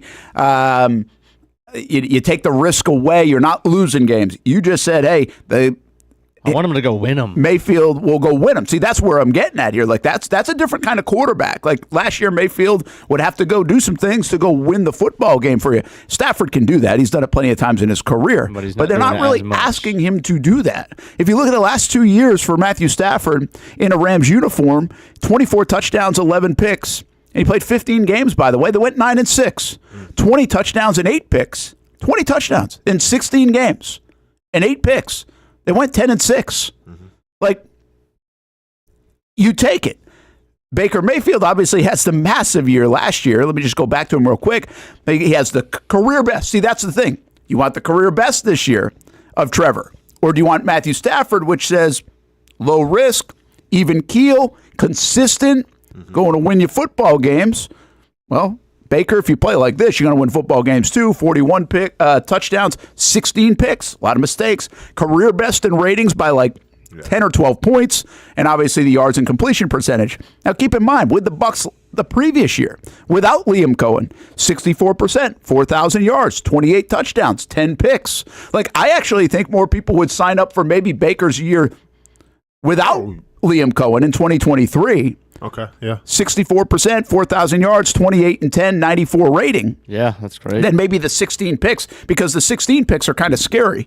When did they come? Did you lose them? Was it on your own into your field? Was it a pick six? Like, that's where I think this is kind of a fascinating conversation. Brent, let me ask you this real quick with Matthew Stafford. Can you give me the first 3 or 4 years in Detroit? What I knew he was throwing to Kelvin Johnson. No, I was going to go there too because my whole Detroit comparison. I'm like, let's go the Detroit thing. Let's see. Do you really we want to go all in on Detroit? But to be fair, Baker was in Cleveland and he didn't. Baker's numbers were not awful in Cleveland for the most part. Now he did have the year 22 and 21. You don't want that, right? But let's take a look. We really can't go the first 2 years of Stafford. It was 9 and 10. He played 13 games combined. They didn't win any football games. I think you got to go to year 3, and that's when he's like dealing, man. Like he has the Baker year, but more. He got 5,000 yards, 41 touchdowns, and 16 picks. In year 3. But that was his first full season at quarterback, is my point. Okay, I got you. So they kind of Yeah, because he had 10 games that he played in his rookie season, 3 games. Did Stafford get hurt in year 2? Yeah. Must have. Can you give me his rookie numbers, though? His rookie numbers were in 10 games, 2,200 yards, 13 touchdowns, 20 picks. Sure, yeah. And what was the record? 2 and 8. Okay. So, but you don't want that. No, you don't want that. But my point is that he overcame that. He did, yeah. Right? Some rookies had that season, and it's like, okay, there's nowhere to go but down. Well, Trevor kind of overcame that 21 to 22. I don't know if the numbers were as drastic, but the play looked totally different. He was 41 and 17 that year. Yeah. But what I guess the point I'm trying to make is you were in a bad situation, didn't have a lot of help at your, and with the Lions, and you were to overcome that. Like Trevor had Urban for a year. He's got to overcome that. Yeah, yeah. Right? That's what I was trying to make. Yeah, I think this is actually that's a pretty, I kind of just landed on it, but it's kind of a fascinating question. I think their styles are different. Their numbers are different. I think the numbers, Austen likes the numbers, and I like the numbers too. I think they say a lot. Like in my world, I'm like, hey, I want this dude to have more touchdown passes than he's ever had in the league. Mm-hmm. Well, that's 26. I mean, he had 25, right? I think in 2022. Mm-hmm. But the most important number that year was 8. I think that was the picks, right? It was 25 and 8. Yep. Am I right? I don't have it in front of me, but I'm pretty sure that was it. So that's the bigger number. Mm-hmm. And it's Stafford and the Rams have shown that. 8 picks, 11 picks, 9 wins, 10 wins. The touchdowns, this is not Matthew Stafford throwing 35, 40 touchdowns. So I just think I would love to see Trevor get to 30 touchdowns this year. Mm-hmm. But I really would like him to see under a dozen picks. Let me ask you, I think it might be obvious, but which quarterback that we were talking about here, Matthew Stafford, Baker Mayfield, is more a product of the system more than he's a product of just being a great quarterback? Good question. Let's take a break. We get way late. Let's answer that on the other side. have some thoughts on it. Brent and Austen Show, Action Sports Jax 24/7 network. Hey, don't forget about Best Bet Jacksonville. You go see 3 locations, Orange Park, St. Augustine, and Monument Road in Jacksonville. Go for lunch, Aces Bar and Grill. Go play some games or poker, of course. Different events all the time. Check out bestbetjax.com. They've got something for everyone. And, oh, yeah, I did want to mention this, and we'll talk about it a little bit. Did they get it right on Madden for Travis Hunter? An 84. My guess is he'll be disappointed in that rating.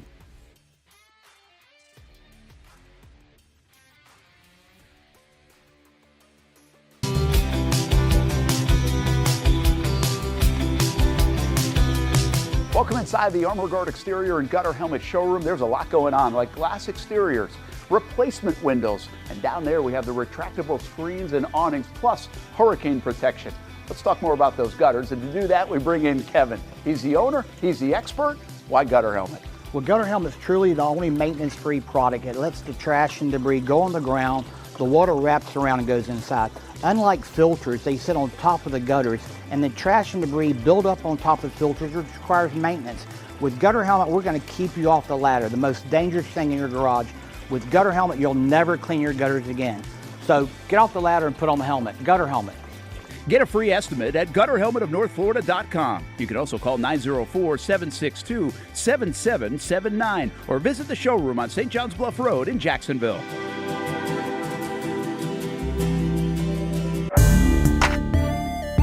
Year 2 is in the books for the Jacksonville Armada women's under-23 squad, taking another step forward in the Women's Premier Soccer League. Under the guidance of head coach David Goff, the girls in blue went undefeated at home for a second straight season, including a dramatic draw in the opener. And they've left it to the death. Unbelievable stuff. And a late winner to end the season at home. Headed on. Here's a chance. Gianna Ramirez brings it down, still alive, takes a shot, and into the back of the net. After fielding a younger roster in 2025 with talent from all across Northeast Florida, the future is bright for the Armada women's team. We highlight the ladies and all things Jacksonville Armada each week on Fleet and Footy on the Action Sports Jax 24/7 network.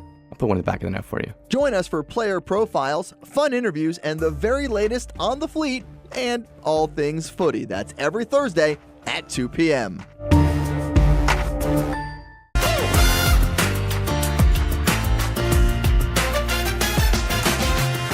Empower a future, inspire a dream. It's a bold but simple mission for the Jacksonville Police Athletic League known as Jax PAL. Help the next generation of kids in Jacksonville shape a brighter future.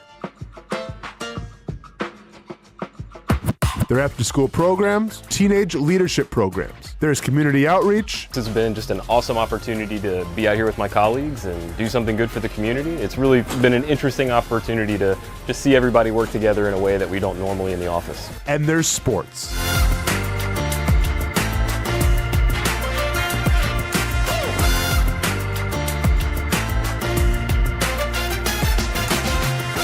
There are also ways you can help the next generation with a donation of any kind.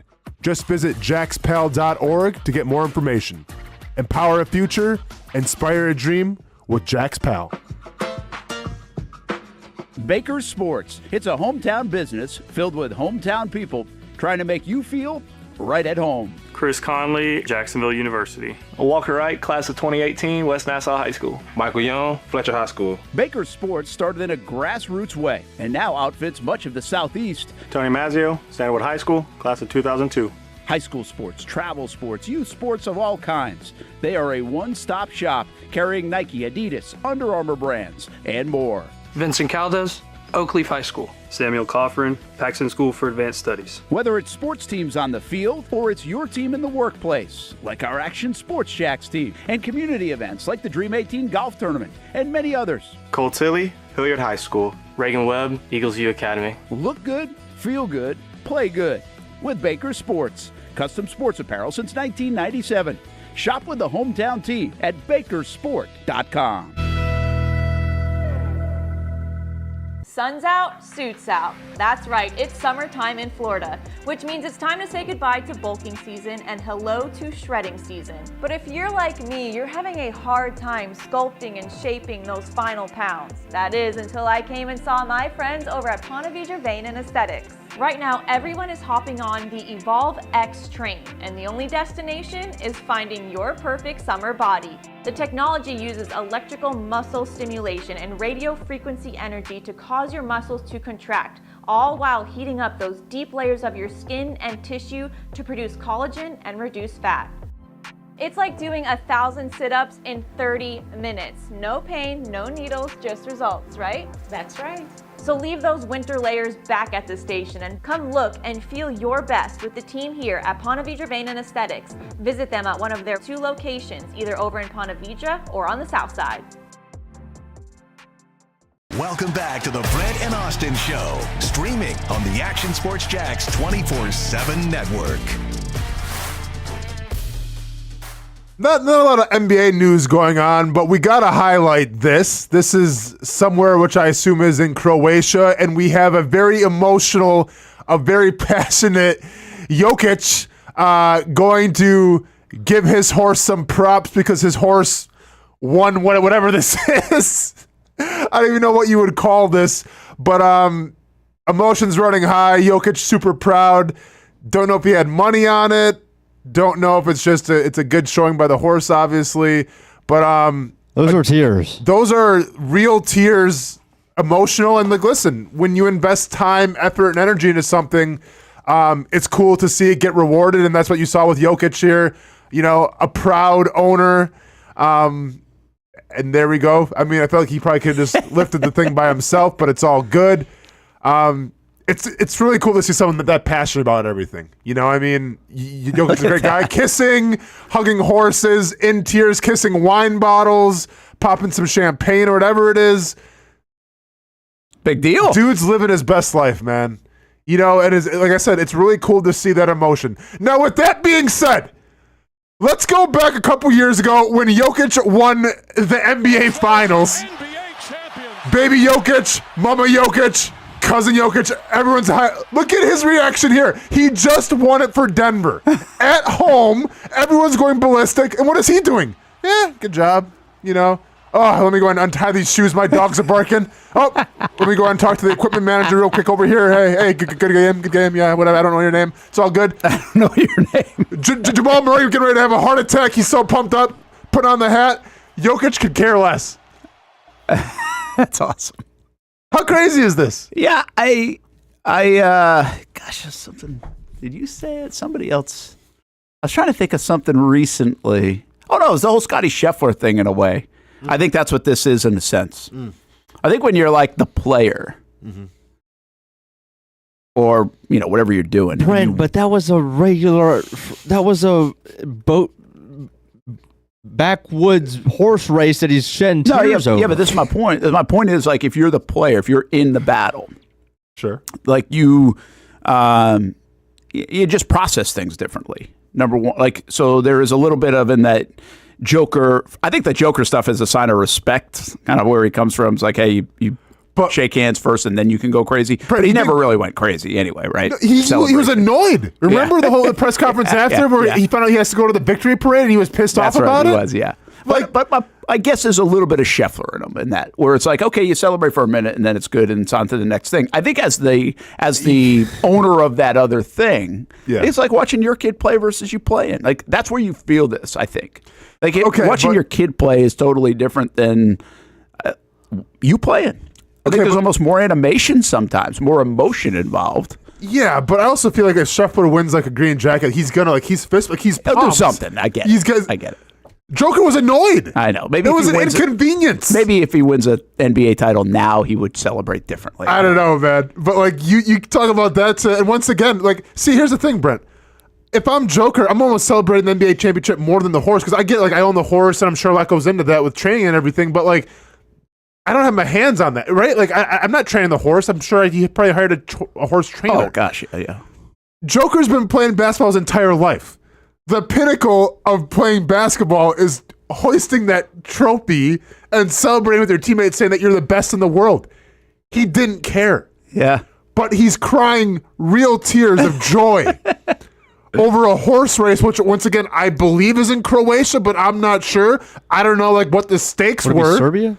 Oh, Serbia. Sorry, yeah, I get it. My bad. Serbia. I don't know what the stakes were, but I feel like the stakes are probably a little higher with the NBA Finals. Yeah, no, I think they're right.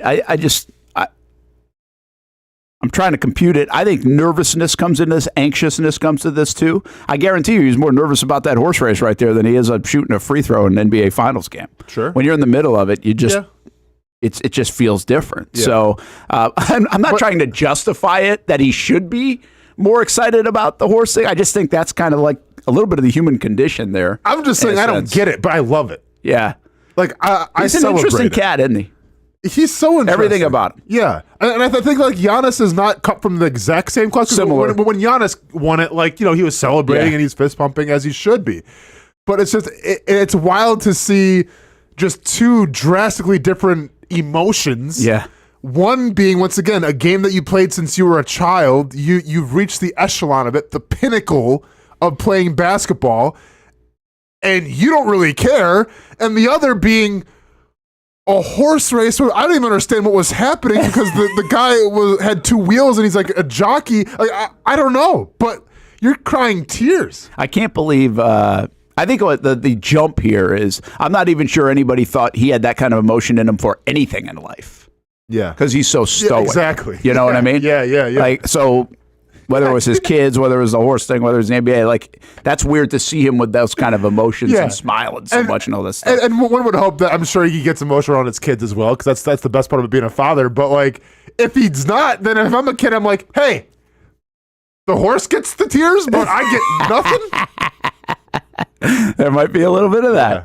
But no, I think he's great for the game of basketball, though, man, because he's such a contrarian. Yeah, and I celebrate the contrarians. Yeah, and I of course, that's part of the reason why he goes under the radar. I wonder if moments like this will, because this won't be like all over the place. It's a horse race. It's not, I wonder what gets him in the consciousness of everybody when it comes to basketball, because I just don't think he fully is. Yeah. You think of a dozen players before you think of them. Correct. And there aren't a dozen. It might be more. There aren't a dozen players better than him. And honestly, the dude's on his way to being one of the. I mean, if not already, but one of the best that's ever done. That's right.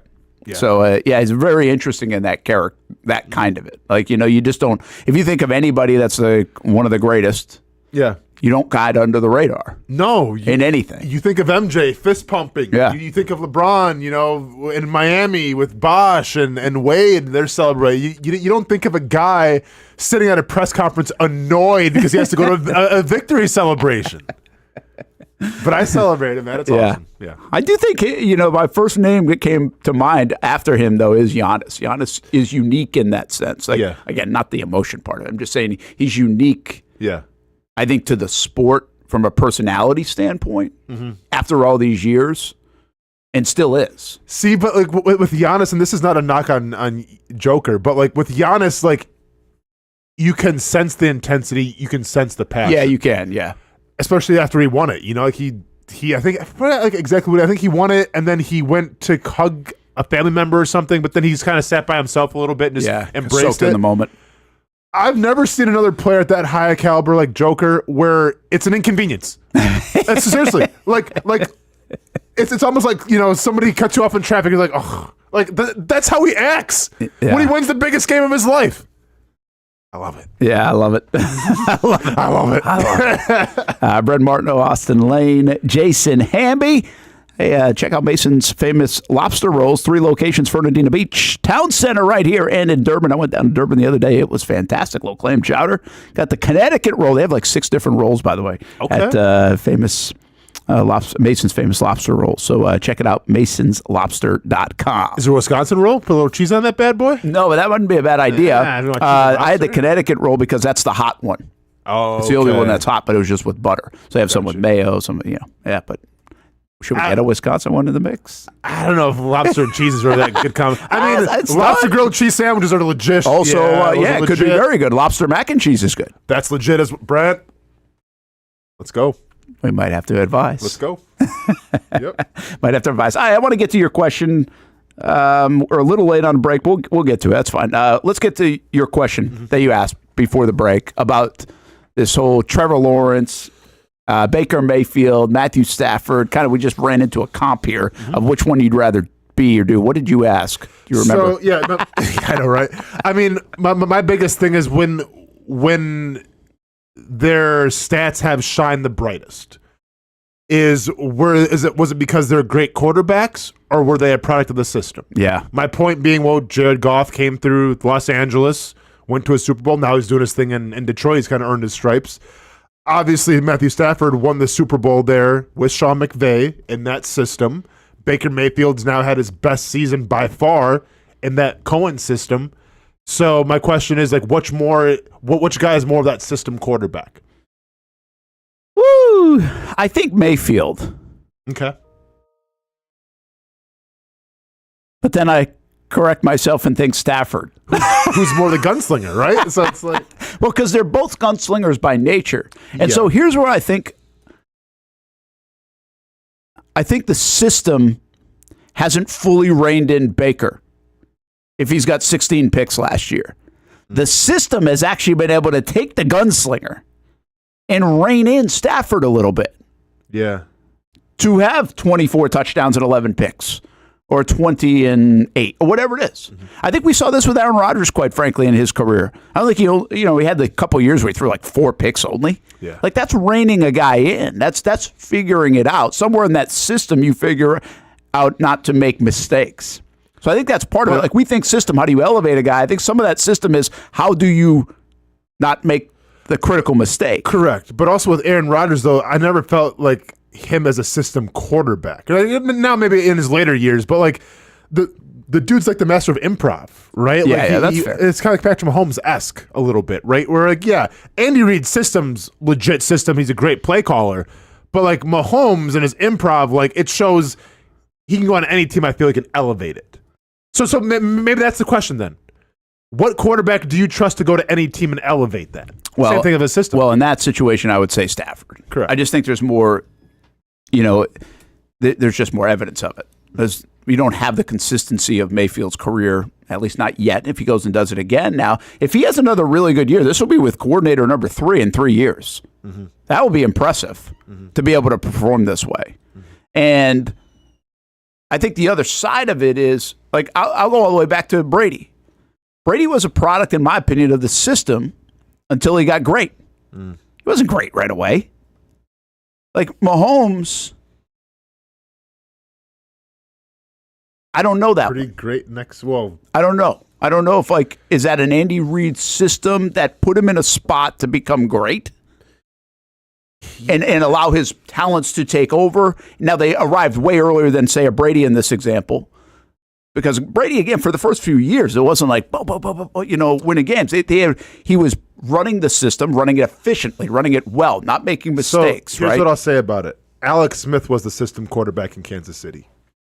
Patrick Mahomes, when he took over, elevated it. And he wasn't a system quarterback. Fair enough. Yeah. Yeah, and then I like what you're doing there. I see you take that system, can you elevate it? Mm-hmm. But would you say like Stafford, even with his numbers, do you have to have crazy numbers that make sure you elevate it? Is Stafford elevating the system with 20 touchdowns, 8 picks? Well, I think with what they want to do with running the football too as well, which is obviously Kyron Williams has been a showcase the past couple seasons.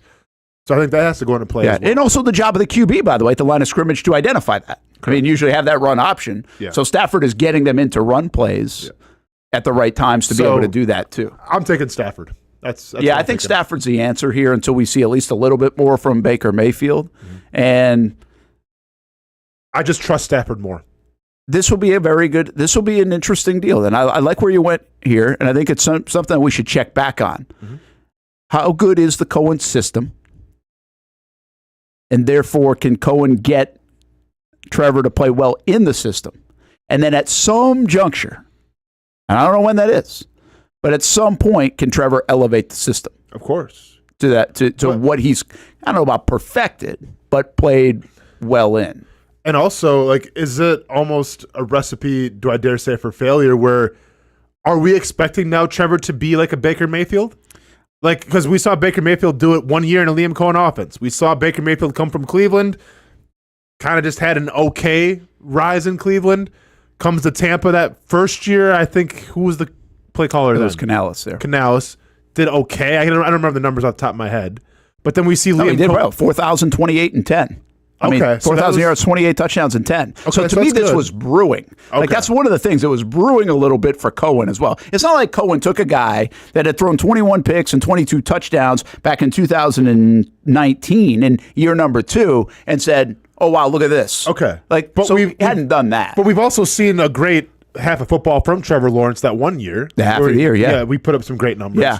So, like, are we going to be going, well, you got to put up those Baker numbers because Baker can do it. Why can't Trevor Lawrence do it? Well, I think I go back to this now over the last maybe half hour, or a little bit here or there. I think that goes back to what would you rather him be this year? Are you okay with him being 24 touchdowns and 11 picks, 20 touchdowns and 8 picks if you end up 10 and 6, right? Or whatever. Winning is the most important thing. Yeah. Yes. So I think the answer is there. Now, listen, Baker put 41 and 16 and still won games. So that works too. But I think to start, I would take the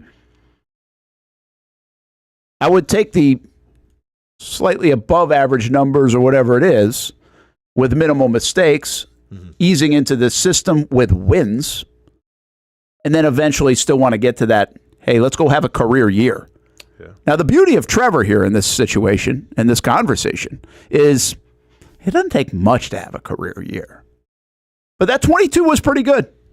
25 and 8. Now, a lot of guys would sign up for that. Absolutely. So, the one thing just real put a bow on this conversation, I think it's missed a little bit on Baker Mayfield, is even when he was with the Browns, and while he did not perform because of the win-loss record and because it was the Browns and didn't perform to a number 1 overall pick kind of deal, he wasn't awful. I mean, his rookie season is 20, again, if you go by the numbers, 27 touchdowns, 14 picks, like a 93 rating. Year 2 wasn't great. It was 22 and 21, 78 rating. Not very good. In 2020, it was 26 touchdowns and 8 picks. Like, you'd sign up for that right now for Trevor. Sure, but what was the records of those years? Yeah, I don't have that in front of me right at the moment. I can get it, actually. So, but how much of that's the Browns? I mean, even if it's the Browns, he was actually performing at a halfway decent level statistically. By the way, they were 11-11 in that 2020 year. So when he went 26 touchdowns and 8 picks, they went 11-5. What did I just say? 11-11. 11-11. I'm like, 11-5. All right, got some. We're kind of preseason games now too. Yeah, I don't know how the hell I got to 11-11. Was he a big part of those? I had 11-5 in 2020 when he did that. Okay. Those other records when he was 6-7, 6-10, 11-5, 6-8, and then obviously like the next few years they gave up on him. Yeah. I mean the reality is he had some decent stuff even when they gave up on him. They just didn't extend him. Now, had he earned the extension, I'm not sitting here and telling you he did, but they weren't willing to stay there. In hindsight, they probably should have. Correct. Because they're still trying to find his. Well, and look what they landed on, right? No. Which was not good. All right, noon hour right around the corner. Casey joins us. I think we're going a little Jacksonville Feud today. We will recycle some of the top headlines of the day as well with Republic Services. And an hour to go here on the show on the Action Sports Jacks 24/7 network. Thanks for hanging out with us. The moment you bite into a Mason's famous lobster roll, nothing is the same. Suddenly, it's 5 a.m., and you're boarding a lobster boat in Maine, heading out to check your traps, keeping only the best, just like it's been done for nearly a century. Because you can't taste lobster this good without it changing you for good. Mason's famous lobster rolls. From the waters of Maine.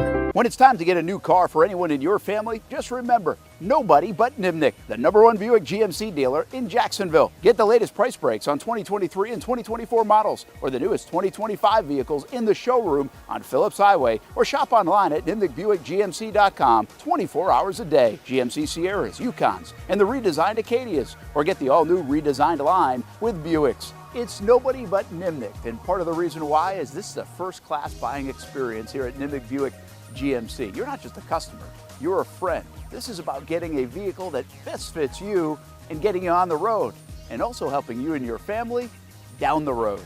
Nimnick has a treating you right guarantee, courtesy, respect, fairness, and most Buicks, GMCs, and Jacksonville's only Car Bravo dealer, nobody but Nimnick. Who has put in the most years and stands behind a better experience? Nobody but Nimnick. GMC. We are professional grade. Putting your needs first. It's the backbone of how First Florida Credit Union does business. In all honesty, you might as well be speaking another language when it comes to finances. Sure, I'm good with my money, but what am I missing in the fine print? That's what led me to First Florida Credit Union. They're the perfect choice for anyone starting their financial journey because they keep finances easy. Plus, they offer financial education and resources I can trust. So I'm always growing more confident. And as a young adult, I am constantly adding more responsibilities to my plate. From a car payment to a mortgage, it all adds up. Luckily, First Florida Credit Union makes sure it adds up in all the right places and not the wrong ones by offering better rates and lower fees than traditional banks, even if you're still trying to grow your credit. Because as a member-owned institution, First Florida genuinely puts people's needs first rather than focusing on profit. So I know as my needs change, they'll be right there to help me reach my goals. Check out firstflorida.org to learn how you can benefit too. I've been telling you about CGC Water Treatment and Plumbing for a long time now. Their drinking water systems remove up to 99% of contaminants. We've had a Connecticut water softener and drinking water system in our home for more than 7 years. You can see the difference whether you're washing clothes,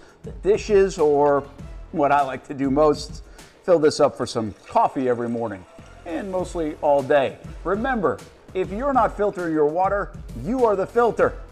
Don't be the filter. Right now, you can get a free Connecticut reverse osmosis system with the purchase of a Connecticut Premier Softener. The experts at CGC Water Treatment and Plumbing will test your water for free and determine your water score. Don't know your water score? CGC will find out and recommend the appropriate Connecticut water treatment solutions so you can improve it. Call 904-552-1242 or visit cgcwater.com. Ask about our 90-day love it or leave it guarantee. CGC Water Treatment and Plumbing, an authorized independent Connecticut dealer. Florida license number CFC 1432579. Choose your own adventure. It's not just a saying, but a way of life here at Cycles of Jacksonville. And whether it's 2 wheels or 4 wheels, at Cycles of Jacksonville, a great adventure awaits. With brands like Honda, Vespa, Segway, and Triumph, Cycles of Jacksonville has you covered with their inventory featuring a 60,000 square foot building. If 4 wheels is more your thing, check out the largest selection of Honda Talons in the entire county. No matter what you're looking for, Cycles of Jacksonville is going to have the selection you need, all with great financing and rebates. Plus, if you're active duty military, Cycles of Jacksonville will offer you 0% financing along with great discounts for military and first responders. And when you want to get off the road and set sail, Cycles of Jacksonville has you covered with everything you need to get on the water. So if you're ready for a great adventure, let Cycles of Jacksonville be your guide. Located off Atlantic Boulevard or check out their website at cyclesofjacksonville.com. How do we make Mason's famous lobster rolls? It's simple. We get up before dawn, head into the open waters of Maine, haul in our traps by hand, and send only the best straight to our restaurants, where we add warm butter or chilled mayo with a squeeze of lemon, and pile it on a toasted split-top roll, just like it's been done for nearly a century. That's the recipe for Mason's famous lobster rolls. Welcome back to the Brent and Austen Show, streaming on the Action Sports Jax 24/7 network. As construction down at Jags headquarters. We had Mark Lamping on the show yesterday. He was very interesting conversation about the construction going on, how it will impact the scrimmage in the next week's preseason game, and then, of course, the actual games in the regular season, but also talked about those things. Four Seasons Hotel, where they're at with that. They've got one more floor to go. The office building, I think they said, I don't know if he told me this off camera or not, but said I think they'll be moved in there in about 6 months or so. So right after the football season. Makes sense. It's cool. Like the vantage point we had yesterday, you've got cranes up there. And I just always, I've talked to Shad enough over the years. That's what he must be so happy when he comes downtown and sees cranes. No, for sure. And real quick, I saw every square inch of that construction yesterday because when we left the show, nobody told me this. Couldn't get out of the gates where we came in. They were locked. Oh, like in the Lot J area? Correct. So then I resorted to knocking on the windows and hoping, someone can let me in. Oh, you mean in the MEC area, the Miller Electric Center? Yeah. So, no, a lady saw me. She waved at me, and I'm like, and she's like, so I'm like, cool. Sounds great. I guess, it's been a while since I, played for the Jags. I get it. So then I have to walk around to another door, open the door. It's like the main MEC, Miller Electric Center. And then I go out the door, not knowing where I'm going. Players parking lot. Door shuts. Yes. Can't get back to the door now because I don't have a key code. So now I am stuck. Yeah, did you go right to the players parking? So wait, had to go for the players parking in the back. Had to walk around to some of the construction. Now, I don't have a key card or anything to open the gates to the construction part. So I had to wait for a construction truck to come through the gate, and then I quick had to run through the gate. And by the way, a little hot yesterday too, right? A little hot? 150 little degrees. hot. I'm a little annoyed, but it's all good. So we had to walk all the way around that, and then probably walk another mile around more of it to get to my car. It is. It's an interesting thing. You get locked in there because they only will keep that gate open if this, like where you go into practice. Yes. Like security has to come do that. You think? Yeah. That's why I had to. Brent, I'm literally waiting for a truck to come in. It was like Ocean's 11. I'm like, okay, we got to time this just right so I can run through quick. I'm sure it looks suspicious. Not my problem. How did you get through? Did you have access? We got escorted out. Because there are multiple people going, so I think John escorted us out. Is there anything more humbling than having, paid your dues to organization for $3 and some change, and you're knocking on the windows and people are watching you from the staff, and they're just like, we can't. Can't do it. It's not what we do. It's, they won't do it. I get it. It's good security there. No, I mean, listen, I understand it. I get it. The couple of comments from the chat on the Trevor Lawrence stuff. Andrew Robbins says, I don't think stats define a system. Elevator, Justin Herbert, raw stat-wise, had his worst season. His best season as a pro, though, overall, and his team was more successful. Ron says, if you think back to Trevor's best playing, it was with Zay Jones, Christian Kirk, Marvin Jones. When these three are out of the lineup, the Jaguars are not good. This year, we have three better studs. I think that's to be determined, by the way, on the three better studs. I think right now they have one stud that's done stuff. Marvin Jones had a nice career, by the way. Christian Kirk's been a pretty good player. And Zay Jones overall is a nice. You like them to be better, the three that the Jags have. But, I mean, De'Ami Brown hasn't done much in the NFL yet overall. I'll put my money on the studs now, though. Yeah, me too. I'm just saying. I don't think it's like a. You have no idea, Travis. Was Marvin Jones on the good team? 22 he was. Remember, man, nice catch against Baltimore before the 2-point conversion. I don't. Like all those. Yeah. Yeah. But cool. He was 21 and 22. He made he wasn't unbelievable. I think he was better in 21 statistically, but he made some big catches in 22. Yeah. I think for especially during some of their bigger games. Hamby, am I in dial-up right now with other guys are in 4K? Why am I? Why is this like the Jack's Beach Bars experience right now that we're seeing through my eyes? Like, there we go. Little focus issue. You must have moved. Oh, what else is new? I'm all over the place. I'm always moving. Dodgeball. You should play a game. I don't know how you guys can sit still the whole time. I don't know if I sit fully still, but you probably move a little bit more. Well, I see the camera always moving. So that's why Liv was saying that yesterday. She interviewed Anton Harrison. She's like, he moves a lot. Yeah, man. Especially if you're doing an interview by yourself. Got to keep the body moving. Framed up the camera. Yeah, and then they start moving. It's For sure. Oh no. Brent Martineau, Austen Lane, Casey Kurtz has joined the fray. Jason Hamby as well. Before we get to a little whatever we're going to get into with Casey Kurtz, which I think we got a little Jacksonville Feud later. Is that right? Yep. We will have that. Let's revisit the Republic Services RecyclingSimplified.com. Recycle top headlines of the day. What you got for me, Hamby? Your Atlanta Braves and Ronald Acuna. They put it in the title. I mean, give us the latest on the Achilles. That's not cool. Oh, he's hurt again? He's hurt again. Might as well shut him down. You put that in the title? All right. That was a little bit of the conversation we had. All right. Sorry. Fair enough. I was searching for a third thing. That's fair. I've been there, buddy. Go ahead. The coaching staff once again drops the ball and decides to let him play because he has to, even though they were aware of a little tightness in the Achilles. He says after last night's game that it got worse. Now he's going to get an MRI, go ahead and just literally cancel the season and put everybody on ice. We're trying out Eric Fetty and Carlos Carrasco day after day. All 5 pitchers in our starting rotation are now on the injured list, out for the season. 4 of those are elbow injuries, so we might just be go ahead and screwed for 2026. So that's really cool as well. We're headed to 100 losses.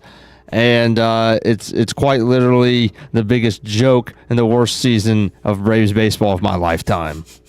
Really? There's no doubt. Wow. If we lose 100 games, all 5. All 5. Strider doesn't count because he was not on the opening day. Let me just bask in this real quick. You're not even a Braves hater. I'm not, but hey, when it comes to Hamby, I take what I can get.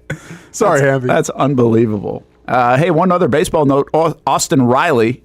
No, that's a Brave. Austin Slater out of the Bowl School just was traded from the White Sox to the Yankees. Yeah. And he'll take over got their guy. He'll take over for Judge for now. Which is kind of right field. Goofy. Good for him that he gets to be a Yankee. He's had a nice career. But I don't know what the Yankees are doing because like he hits left-handed pitching and that's it. And they gave up Gage Zeal, which was one of their top pitching prospects. So I don't know what the hell's going on in New York. Is Slater playing pretty well for the White Sox? Is he okay? He hits lefties well. He hits righties not at all. Yeah, he's mostly with the San Francisco Giants for most of his career. So I don't know what the Yankees are doing, but hey, this is the second pitching prospect they've gave up this week. They gave one up for McMahon that made no sense. So I'll give you guys I'll give you guys a nugget on Austin Slater, which you guys won't even probably get, but some in the chat might. He is the nephew of former mayor of Jacksonville, Ed Austin. At Austin Park, No, baby. I'm sorry, he's not the nephew. Grandson. Okay. are you? This is the correct one this time. Grandson. So how you wouldn't have refuted that, by the way. I wouldn't have. As a nephew. No, I'm just making sure that it's I right. don't believe it. Show me the Carfax. I don't believe you. Yeah. Before I take a shot at you, I just want to make sure it's right. Why did you say that we wouldn't be able to get that when you explained the whole thing? Well, I don't even know if you guys would know who Ed Austin is. We don't, but you explained the whole thing. If you would have just said he's the grandson of Ed Austin, we would have been like, okay, I don't know what the hell you're talking about. But when you start it and say he's the grandson or the nephew of former Jacksonville mayor, this person, I think you pretty much explained it without having to make us seem like idiots. Some of you guys might not get this. Maybe in the chat they will. Well, I love how this is Casey in a nutshell, by the way. This was not necessarily idiot driven. You played us out as idiots and then told us the exact thing. This guy always thinks he's an idiot. This is how you consume information. Do you think I was calling you an idiot? No, I was saying you guys won't know that Ed Austin wasn't a mayor in the last 15 years. You said you might not get this. No, you won't get it because you're too young. You're 25. Get it means understand it, not know it. I was looking up if we didn't know it, you should have said we might not know this. I was looking up to see who Austin Riley was. That's not even the right person. No, that's what he said. Austin Slater. Yeah, but he said Austin Riley. You did screw it up twice. Yes, that's why I'm like, who's Austin? Oh, okay. No, an idiot. The Braves. This is how bad emails happen. This is how people get called to HR because they interpretation of the negativity. HR. You're too young. Hamby's too young. Austin, I didn't expect to know who Ed Austin is. Yeah. Ironically enough, I do know who he is because I played at Fort Carolina my whole life. So you know Ed Austin. So he did Park. get it. So you didn't know him, huh? You didn't really know it. Hamby's an old soul. You didn't know it. Hamby's been reincarnated like 25 times in the city. Like I'm convinced now. He's an old soul. He's an old soul, man. Brent, real quick, the Travis Hunter stuff because we teased it and I'm trying to hold you accountable. No. That's where I knew we were going to get to. Okay, I'm just making sure. So what I'm confused at, and you guys can explain this because I'm not a Madden guy, but this already came out once and now has been updated, or is this the real one? So this is the real one. Madden, like a few months back, they put placeholder rankings. Like it doesn't make like they had like the Jaguars, I think 80 something overall or 88 overall. People were like, well, that's too. Like, it's not the real thing. They just have placeholders until they do their due diligence to see what the true rating is. So this is the true rating that we're about to see for Travis Hunter. Because this is like, I remember the press conference. Mark Long asked him about it or something. Yeah. Right? He did ask him, and Travis was like, I don't care. Yeah. That is what happened. Do you think he cares about 84? Now that it's official. I think he should be pleased with that. I think every player cares a little bit, deep down. Like, even like you can say you don't care, like you still care a little bit. They absolutely care. I would be happy with 84. That's pretty good. He's the highest rated rookie in the class. Okay. What more do you want? Speed was a 93, I think, right? Sure. Is he an 84 on defense as well? That's a good point. That's what I don't know. I was going to ask that next. Yeah, I guess like, it's is that 84 overall? That's just overall, yeah. So it must be. Well, I mean, if you go put a random receiver at corner in Madden, they would be like a 13 overall. Mm-hmm. So it could be different, is what I'm saying. Well, and that's wild too. Like, how do you think Madden's are they gonna have him playing both ways the entire time? Definitely. Yes. In Madden? I wouldn't you? got. If you were making the game, you'd put him at the top of the depth chart if you just hit play now. Sure, but like, does that affect the stamina? Does it affect? I mean, yeah, I would do it, but true. If Donald Driver can catch, or Greg Jennings can catch a touchdown on a broken leg and take it 80 yards, I don't think they're really caring about stamina. That's a good point, Hamby. That's a good point. So you guys think you should be happy with it? You didn't say that. Do you think you should be happy? 84, pretty good. Sure. Yeah. Hamby, I think we're all good. Brent, I mean, you don't play the game, but no idea. But you don't. It's not bad. I mean, he's the highest rated rookie. What more do you want? Yeah, I guess that in that context, that's pretty good. Yep. Like who's like crazy? Who are the elite guys? Saquon. There's Saquon's a 99. He's a 99. Lane Johnson's a 99. There's 6 99s. Lane Johnson's a 99. So how about like a 90? Like what's? Oh, so many. Yeah. A lot. So many. A lot. BTJ's probably been like That's a what I was 90. gonna say. Okay. So Travis is chasing that. Like these guys, we've done this before, I think, at camp, where you actually have a guy from there come out, and that I remember like Maurice Jones-Drew arguing with one of them or something, kind of playfully, but complaining. I think it was Maurice. No, maybe it was Leonard Fournette. Might have been Fournette when one of the guys, the Madden rating guys, were there. Adjusters. So they will adjust. Like how frequently do they adjust? Oh, it's weekly. It is. Okay. Yeah, weekly. They'll update. You have to like update it on like the Wi-Fi of your console. You have to get the update. Yeah. Yes, but they put out a new roster update about every week. So guys, real quick, we said Saquon and I said Lane Johnson. There's 5 other guys that are 99s overall in Madden. Are we guessing? Yeah, if you guys want to guess. Myles Garrett. I saw the list. Okay, so Hamby, you're out. Myles Garrett for sure. Justin Jefferson. Justin Jefferson for sure. I mean, 3 Patrick more. Mahomes. Mahomes is not. Jamar Chase. Jamar Chase is. Tyreek Hill. No. Tyreek Hill is not. 2 more. McCaffrey. No. Did you watch football last year? Is it all just based on last year? It's based off last year. Oh, okay. Yeah. Oh, then it wouldn't be him. You need a quarterback. So what would McCaffrey be? Oh, Allen. Josh Allen, the MVP, correct? I'm sorry? Like, what would a guy like McCaffrey be coming off a year where... He's probably like 93. Yeah. Oh, so it'll still be I would that say high. low 90s, yeah. Okay. Because, like, it's the resume, but, like, to get the top grade, you got to have a good season last year. So he just said Josh Allen. Who is that everybody? No, nope, missing one. 99. Quarterback. Lamar. Nailed it. Casey. Wow. Yeah. So what's like a Jalen Hurts on Madden? Hopefully like an 85. He's probably like 97. What is a Kirk Cousins in Madden, you know? I mean, we play this game all day. There's a scenario Kirk Cousins is in the 60s. What are the Atlanta Braves right now in terms of, MLB The Show? What are we talking about? Kyle Pitts probably 86-ish, 87-ish. Probably. A lot of intrigue there. Do you think like those... I can't help myself. Somebody help me. Do you think they're like... Does it matter now to the players as much as it... Yeah, I felt like it did matter at one time. Does it still matter? I think so.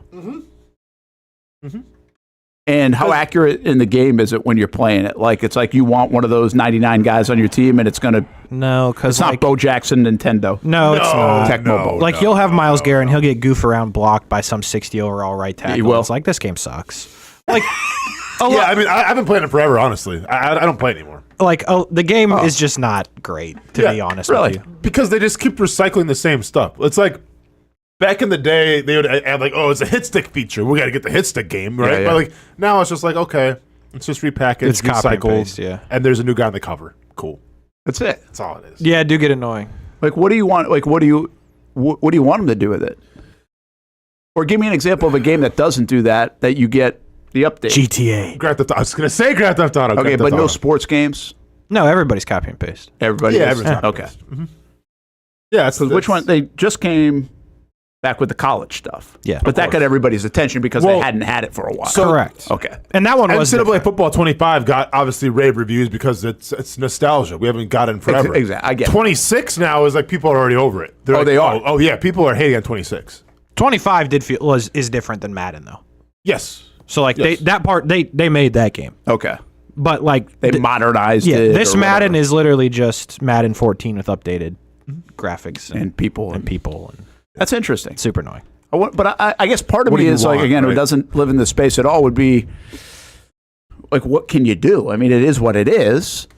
And did you reach, like, it's not like they our graphics and technology is changing that drastically year by year. So, like, what can they do to appease you guys? No, I mean, listen, it's not a bad call, Brent, right? Because with Grand Theft Auto, okay, just pick a new city, new guns, new music. Like, yeah, with sports games, there's not much you can do set aside from just, like, the playability, the fluidity, and the graphics. But, like, I think everyone would agree. I mean, you play Madden, and it's literally, like, the fluidity and, like, just the gameplay, it's the same that you've had for the past 10 years. Just tired. So it's just... more fatigue. Huh? Yeah. Yeah, exactly. I'm gonna get it though. I mean, but you will get it. You get it. So you play it a lot still. Good. Yeah, I'm good. The boys were playing. I know Brooks. God of War when we were up in New York, Brooks they had come out with, or he had downloaded, I think, the college football one. Sure. That just came out in the last month. Does that sound right? Yes. So he was like locked in playing like all the time, right? No, that's good. Yeah. But that's interesting to hear that you don't play it. Yeah. Because you play video games. Oh, no, yeah. I mean, me and Ronan right now, we're playing, we're kind of late to the party, but we're playing God of War Ragnarok. And then Death Stranding 2 is going to be the next one on our list. So, but it's fun because, like, we play together, right? So, will this new game have what we're about to do in the preseason? And that is, I don't know the proper language to say it, but we're not having people do the first down markers. I mean, in theory, they never do first down markers in the game. Like, they don't do anything. Well, like I mean, that. you see the little robot people, but like, they don't ever really do. Sometimes you challenge stuff and they come out and bring it. But I would imagine they probably will do it if the preseason is that type of way. I bet they will make it a precedent to show the non-people having thing. Are you guys excited about that? By the way, like, I mean, I shouldn't say excited. Who the hell gets excited about measuring a first down? Well, that's the only reason I'm going to watch the games. What are you talking about? I sat through an hour. Did you sit through the NFL meeting? I got the thing. I have to do it. Too good for it, huh? I saw you. Oh, I was in. No, I've been in meetings, by the way. Oh, hey, I was there for an hour about. So we had like this. What is it? Like NFL media meeting? It's basically like a broadcast, like update to the rules, and so they will update. It's mostly for the preseason and the regular season broadcasters. They'll update what the kickoff rules are and what they're doing to emphasize. Why'd you have to do it? Because there's some other shows I might be doing down the line, but like we already kind of teased it. Why so. is such a secret? Hey man, because they haven't announced it yet. You announced it yesterday. I was a little surprised that you were invited to that, even though you're doing those shows. Just surprised. Well, because I don't know if just because you're doing those shows. I'm taking over, Brent. It's different. Like I got to know my stuff. Well, it's different if you were doing like preseason sidelines, like I'm doing. Sure. But Brent, I mean, but what I'm doing though, it's a little more classier than the Brent and Austin experience. Okay. Oh well, yeah. I have to wear a collared shirt sometimes. For this show. All right. I'm coming in here in a Carhartt black jersey. Already. Well, hey, don't get rid of that sticky note that says BU. Oh, I'm selling out, baby. Let's go. But no, so you didn't go to the meeting? I didn't, no. It's an hour meeting, and they spent 30 minutes of that meeting talking about the rule change. And was I there? The first down marker. Yeah, stuff. And was I there? Was I getting college credit? Sure. Did I fall asleep? Did I take a nap during it? Yes. Absolutely. And by the way, if you want to, because I'll take you behind the scenes a little bit of these NFL media meetings. Sure. Thank you. Here's what happened. All right, Jim in Cincinnati, you have something to say? Jim, we can't hear. Jim, can you? Jim, it was a bunch of Gene Fournette for 30 minutes. I'm glad you referenced. It's all it was. It's literally all. Nobody knew how to work the microphone. I'm like, how are we? Like, this is the National Football League. Like, you guys have been on Zoom calls before. How are we having so much trouble? So it's a real meeting? Oh, it's like 200 people on the meeting. Where were you? I told you I had other meetings. See? So they're just making a new meeting for you? Yeah, I guess so, man. No, they just missed a lot, and they send it to you. Did you watch it yet? I'm a veteran at this. Okay. Oh, so you didn't have to do it live? No. You got bamboozled. Oh no, I didn't do it live either. But I try to set a good precedent. Yeah. For who? For myself. Okay. And for the Jags, who asked them to come on. Yeah. Brent saw me in there. I want people to see. Austen Lane was here. You know what I'm saying? Okay. Yeah. For sure. Yeah. I see you, Doug. Good for you. But at the same time, it was more like Brooks was here because I felt like, hey, this is. It was a bunch of Gene Fournette. It's a great line, by the way. Like, it's so much. Oh, dude, it was rough. I'm like, how are you guys in the media? And it's like nobody. I don't know. I'm not gonna lie. What day was this? Monday. So was that the day that the dude showed up to NFL headquarters about to? Oh, was that day? Actually, it might have been that night. That's crazy. Damn, I had to think about that. Yeah, it might have been that night. But again, this annual meeting, the a couple of things changed, right? The kickoff rule. I don't think people are fully there yet until they see it. Yeah. I think there's like another, outside that little window or box, you could have 2 players. Now you can have 3. There's the 30 to helmets. 35 yard line. The helmets. A lot of the helmets got. See, you haven't watched it yet. You don't know. You do learn some things. Spoilers. Spoilers. Go and put your earmuffs on, Brent, so you can watch it. Yeah, put your time in. Mic won't work. Brent, are you there? So there's like 10 helmets that are like now kind of like classified as outlawed in the NFL, where they tested them in terms of concussions and everything, and I guess concussion numbers are drastically down, but they're trying to like get them down even more, and that's by taking away some of the old school helmets. Gotcha. So like, I know Aaron Rodgers is kind of upset about this a little bit, but there's like 10 helmets now that I feel are like they taken started away. to do that last year or the year prior because people were starting to already say, I want my oath, and then they probably grandfathered some in. Go and watch that meeting, and then you'll figure it out. It's like big advocate for this meeting. Oh, yeah. If I had to nap through some of it, but also sit through an hour of it, you got to sit through it as well. Is this the first time you've been invited to the meeting? Oh, yeah. Yeah, of course. Yeah. Man. You think I'm going through it next year? I'm done. Okay, fair enough. One and done. Fair enough. So the big thing here is the first down technology. That Hawkeye thing that we see in tennis. That's the correlation, right? Yes. It's about damn time. True. Because like there's chips in the football. Yep. But then there's chips on the sideline. I think so. They're going to have. And yeah, it's weird, man. Now again, I got to watch this meeting. Nerds, right? Yeah. Because hey, but there are a lot more sideline cameras that are going to be around. All that's. But again, I don't know how the actual technology works. But the tennis technology has been around for over a decade, and it's been really good. Like if you talk about a replay system, and now what ABS is going to be like this. It has a feel of the tennis one, right? Which I actually still think it's crazy. Hamby, you can jump in here, but how we trust it. Like we have no other choice. But how the hell do we know that the Hawkeye system in tennis is really accurate? It's better than a note card. It is true. Although that was kind of fun too. The note card, or even the chair ump coming out in tennis and like going to look at the mark. Yeah. If it means we get to hear less from Gene Steratore and all those clowns, then I'm all in. I just think it's even in interesting baseball that, too. They have it with like the box. That's what I'm saying. The ABS system now that's coming to 26, I think, because they're really. I'm not a huge fan of it, but it's coming. I would just love for them to get it right. I don't know. Yeah. That's so much time. Steratore doesn't bother me as much as Hamby, apparently. I just would love for them to get it right. That's all I really care about. Baseball, Did you tennis, see soccer, against, just get it right. The Mets last night? No. It's one of the worst ever. I think it was one of the worst ever. Oh, was that the one right down the middle? Oh no, that was separate. That was a couple of days ago. Okay, yeah, the Mets, I didn't see the Mets. Multiple hitters, I think, at least 2 hitters. All 3 of the called strikes were outside of the zone. So like we can't do that. This is 2 things. One, nobody's really following along with my first thought is how do we know that is accurate? True. Because they just tell us it is. That's fine. All right, it's computer, but it's like, okay. I trust the computer, it was Brent. outside the box. I trust the computer. I get it, but I just think it's an interesting thing that we just assume that nobody's rigging that. No, or, like, especially with all the money involved in sports. As long as it has the illusion of, hey, the ball crossed the plate, and the umpire called it a strike. I mean, they show it to us, though. They show an animation, like, well, in tennis, it's the animation point. Like, that's all I need. That's exactly. I just need a cartoon to show me. Okay, I believe it. I just need some rinky dink animation to be like, okay. I trust the animation more than I trust 80-year-old whoever umpire guy. Fair enough. Like I get like that. Show me that it's in the box. I don't really care if you moved it or not. Just show me the box and show me if the ball is in it or not, strike or no. Is the biggest not biggest, but one of the biggest mistakes baseball ever made is bringing in the box to the broadcast. The best decision they ever made. I think it's good. Yeah, I don't mind it at all. Is it though?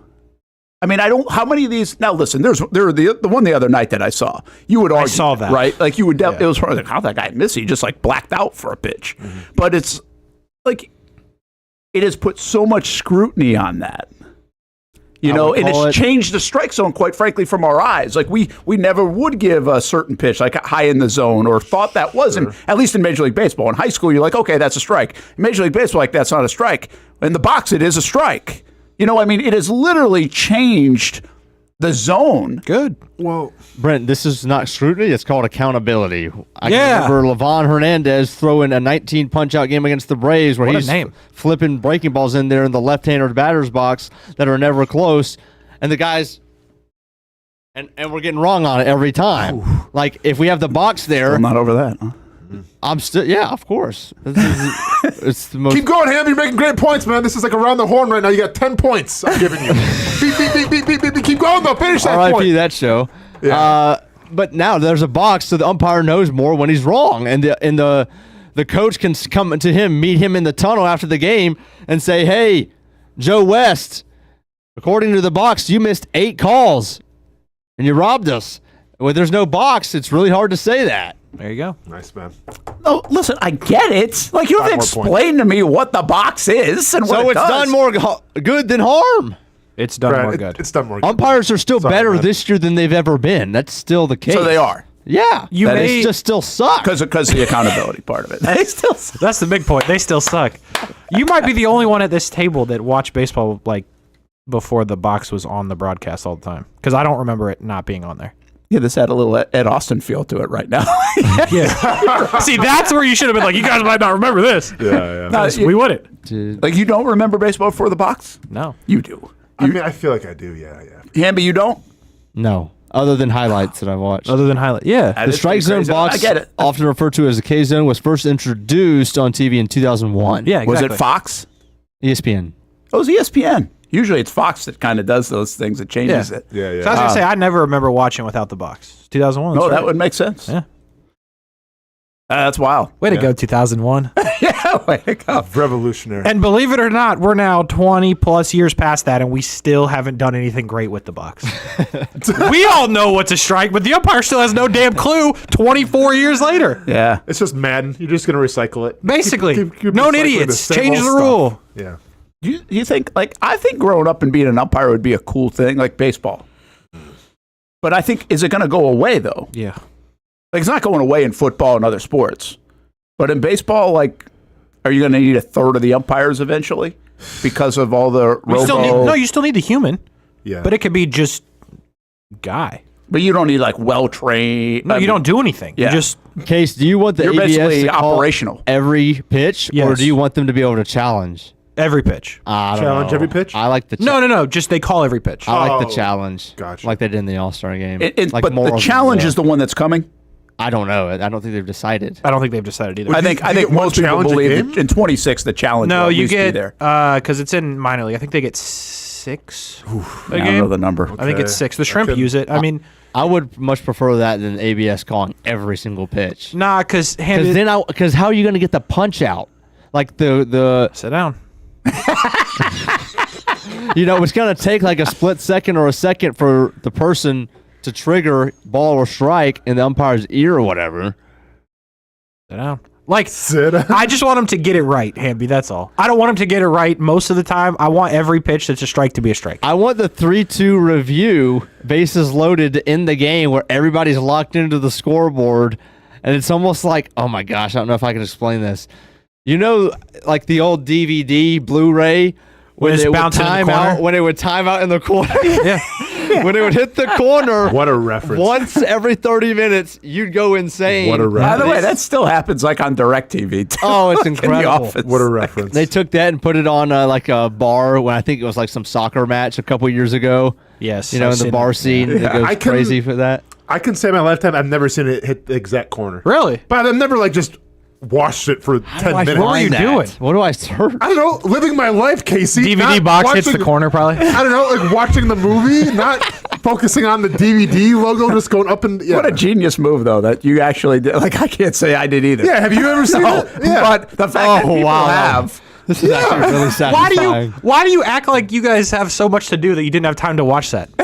I know you weren't a kid when DVDs were invented, so like you didn't have that I pleasure. can think of 10 other things off the top of my head. I'd rather go I'd rather go to the dentist and just sit in front of a TV and just watch it bounce back and forth. I wouldn't. I'd rather. I would not. I'd rather hit a good wall stare. Is it is that satisfying to you? Yes. Wall stare. Dude, you got to appreciate the fact that you watch it for 30 minutes and it See, won't this happen. This is like, But then it will. this is a generational thing. Yeah. Because this is like the whole like fidget spinners. Like Yeah. I don't get it, but I guess it's supposed to be like super satisfying. It is. I spun it.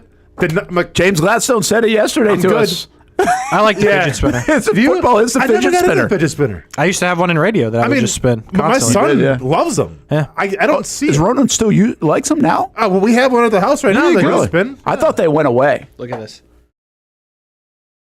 Oh, I've never seen that. So exciting. I didn't know that was possible, honestly. Kids go crazy, as you should. Come on. The fact that you this brings found back this memories. so quick is just that's amazing. insane. Oh, that's incredible. That brings It's back unbelievable. memories, though. Man. Gosh, You we play are some such a Family dumb society. Feud here? We We got got about 20. Yeah, we got to go to break first. Okay. We'll be back. Casey's getting bumped. We're gonna get it in. All right. I didn't say that. That was him. That was him. I didn't say Casey was. I just sat here looking at me like Immediately defers to Casey. I love it. looking at me like who did it and why. I didn't say anything, dog. We'll be back. Jacksonville Feud next.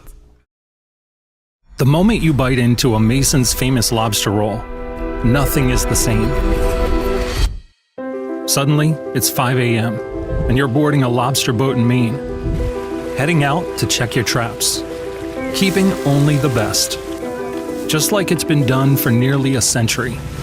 Because you can't taste lobster this good without it changing you for good. Mason's famous lobster rolls, from the waters of Maine. When it's time to get a new car for anyone in your family, just remember, nobody but Nimnick, the #1 Buick GMC dealer in Jacksonville. Get the latest price breaks on 2023 and 2024 models or the newest 2025 vehicles in the showroom on Phillips Highway or shop online at nimnickbuickgmc.com 24 hours a day. GMC Sierras, Yukons, and the redesigned Acadias, or get the all-new redesigned line with Buicks. It's nobody but Nimnick, and part of the reason why is this is a first-class buying experience here at Nimnick Buick GMC. You're not just a customer, you're a friend. This is about getting a vehicle that best fits you and getting you on the road, and also helping you and your family down the road. Nimnick has a treating you right guarantee, courtesy, respect, fairness. And most Buicks, GMCs, and Jacksonville's only Car Bravo dealer, nobody but Nimnick. Who has put in the most years and stands behind a better experience? Nobody but Nimnick. GMC. We are professional grade. Putting your needs first. It's the backbone of how First Florida Credit Union does business.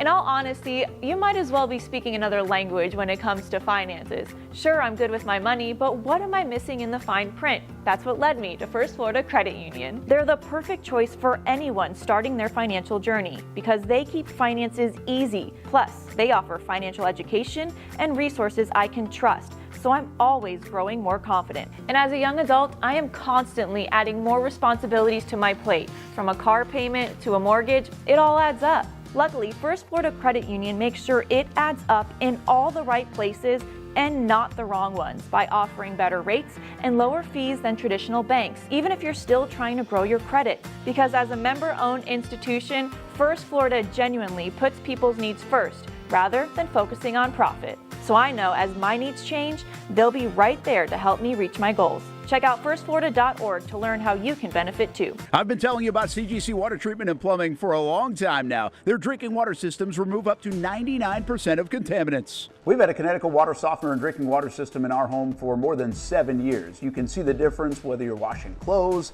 the dishes, or what I like to do most, fill this up for some coffee every morning and mostly all day. Remember, if you're not filtering your water, you are the filter. Don't be the filter. Right now, you can get a free Connecticut reverse osmosis system with the purchase of a Connecticut Premier Softener. The experts at CGC Water Treatment and Plumbing will test your water for free and determine your water score. Don't know your water score? CGC will find out and recommend the appropriate Connecticut water treatment solutions so you can improve it. Call 904-552-1242 or visit cgcwater.com. Ask about our 90-day love it or leave it guarantee. CGC Water Treatment and Plumbing, an authorized independent Connecticut dealer. Florida license number CFC 1432579. Choose your own adventure. It's not just a saying, but a way of life here at Cycles of Jacksonville. And whether it's 2 wheels or 4 wheels, at Cycles of Jacksonville, a great adventure awaits. With brands like Honda, Vespa, Segway, and Triumph, Cycles of Jacksonville has you covered with their inventory featuring a 60,000 square foot building. If 4 wheels is more your thing, check out the largest selection of Honda Talons in the entire county. No matter what you're looking for, Cycles of Jacksonville is going to have the selection you need, all with great financing and rebates. Plus, if you're active duty military, Cycles of Jacksonville will offer you 0% financing along with great discounts for military and first responders. And when you want to get off the road and set sail, Cycles of Jacksonville has you covered with everything you need to get on the water. So if you're ready for a great adventure, let Cycles of Jacksonville be your guide. Located off Atlantic Boulevard, or check out their website at cyclesofjacksonville.com. How do we make Mason's famous lobster rolls? It's simple. We get up before dawn, head into the open waters of Maine, haul in our traps by hand, and send only the best straight to our restaurants, where we add warm butter or chilled mayo with a squeeze of lemon and pile it on a toasted split-top roll, just like it's been done for nearly a century. That's the recipe for Mason's famous lobster rolls. Welcome back to the Brent and Austen Show, streaming on the Action Sports Jax 24/7 network. Now you're all about it. No. This is crazy work right here. Ding! Look at him. That's not like a Photoshopped AI'd one. No, that's like real. No, it is. This is It's a soccer match. That's the soccer match thing, right? Yeah. Damn. Yeah, but does anybody know? Because everybody always goes to this one. It's a great scene, obviously, a celebration for the soccer match.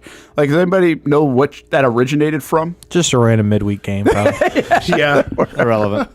Irrelevant, you're right. An international friendly. I would like to hope it was World Cup final, but I doubt it. I doubt it, too. It does look like it could be something big like that. Yeah, but also, it wouldn't shock me if you're like, they just... It's soccer in a pub, Brent. Like, that's fair. Liverpool won on a Wednesday. Doesn't take much. Fair. Sounds good. All right, Jacksonville Feud. To set this up, no, I got you. Okay. To set this up, yesterday, as I was doing, I was cutting up the content from yesterday that you guys were able to get down at Jags headquarters, right? Let me go ahead and share some of that too. Sorry about that, Casey. Yeah, no problem. I was actually going to bring that up, but nonetheless, so I'm cutting up the interview with Brent Strange. It was great. You guys did a great job. Other than Brent being really small, that was interesting. But use the box. I'm not gonna lie. I'm not really paying attention because I'm also doing the Young and Norvell show. So like, but then I hear something on the interview with Brent Strange, and I'm like, what was that? Like it literally threw me off. So I go back and I watch the video of you guys talking to Brent Strange, and I see it. And I truly can't believe it. I don't know if you guys have no idea where it's going. Okay, good. I have no idea I'm either. glad. All right, Hamby, please, and gentlemen, please pay attention to the screen so you can see what happened here. Yeah. Have you talked to Evan? Have you talked to Evan? Why did you touch him? Look at you! Why are you touching this man? You don't know him like that. You just casually, playfully touch him. There we go. And look at Austin. He's like, why are you touching him? Why are you touching him? There we go again. Can I interject here a little bit? I feel like, because like he does to me sometimes, but I feel like it's almost like you don't know him. Well, yeah, but I think it's like a body language thing where when you do that, it puts him at ease. So it almost makes it like, hey, you're more comfortable. So like let's chat. Because like, I'm getting ready to talk about Evan Ingram. It's gonna be awkward. Hey man, but we're all good, right? Okay, but you don't know him like that. Nail it. I think that's pretty good. I think there's one other thing, because I found that I've done this in the past. Christian Wilkins type beat. That's a point. Brent, we out of here? What? We out of here, man? It did feel. I didn't like it. I'll tell you right now, I didn't like it. Brent, we out of here, man? I mean, what? Why are you touching him? Dude, it happens all the time in an interview. Like, the other place that I feel like I do this a bunch would be on like All Access, something where you have multiple guests. Yeah. Because when you have multiple guests, you're kind of like, I know you're kind of looking at them, but in case they're not directly looking at you, you're like, hey, you're up. Yeah. Okay, but Like, you didn't this have is multiple going to guests. It was just him. Well, no, I mean, I was in between Austin and. Okay, so then to your point, Austin. And by the way, the space was limited, man. I was squeezed in. Yeah. I get it, but you didn't have to touch just him. me talking to my hands. When's the last time you watched it? Sorry. Come on, dude. You're going the wrong way. When's the last time you watched an interview where an interviewer that didn't know the person just touches them? I mean, to Brent's defense, and I'm the last person to defend Brent Martineau ever, I feel like. But to Brent's defense, when I've been interviewed before, like in person, I've had people like discreetly like do that to me. How'd you feel? It's a little different. I mean, okay. like it's so it wasn't good. Yeah, but I think it's not good. But I think Brent. It's not good. Okay, you don't have to agree with him. It's weird. Damn, that I touched his jersey. But you hit him so hard that it made. I hit him so hard. Hear me one more time and be quiet. On. Listen, you can hear it hit. Have you talked to Evan? There. Have you talked to Evan? Oh, you hit him. My face too. I'm like, whoa. Okay. You hear it! You make contact fully with the guy, and I gotta imagine Brent Strange is like, this moron, what are you doing? Look at you! I'm sure there's plenty of people that say that. But no, hey, this has the handshake thing all over it. It does have the handshake thing written all over it. Which, by the way, I thought that's where this was going to end up because you do give him a handshake early on in the interview. Oh, do I? I get a handshake. No, they're both. Yes, you did. Did I give a handshake? I did, didn't I? Yeah, you're right. I have a bad. But it was fine, and I was like, okay, we made it past that part. I thought we were in the clear, cool, and the next thing you know, you're touching him. Wait, did I give him the bump? Yes. Oh yeah, man. I'm still in that locker room, Brent. I'm still in that locker room, man. All right, we don't got time. The point is, you touched him. So then. So then I went to the town center because I was like, this is weird stuff. And I showed 100 people this video, and I basically said, hey, what are the top 5 things you do when someone you don't know touches you? So that's what we're doing. Okay. All right. Okay. I'm starting to carry the Gladstone football around just to have something. It, man. You got it. Brent, since it's about you, you can go first. Top 5 answers on the board. So what do you do when someone touches you that you don't know? Mm-hmm. Top 5 answers. Okay. Run or walk away. That's a good answer. That's a good answer. Run or walk away, Hamby. Do we have it?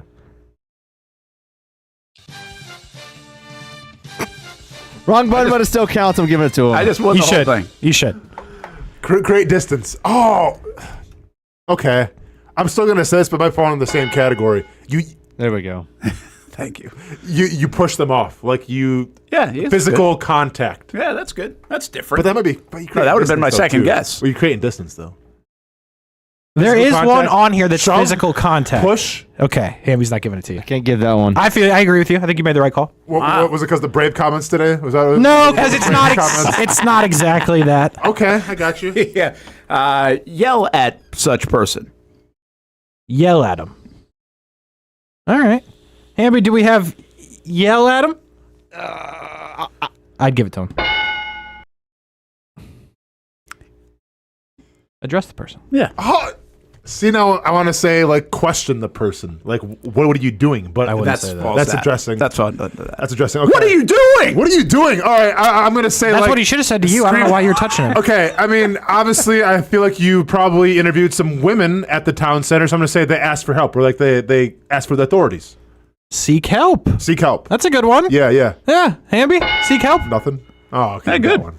All things Brent Strange should have done when Brent Martineau touched him. Seek help. Brent, you could potentially win right here in the game you created for being a weirdo. Take it home, Brent.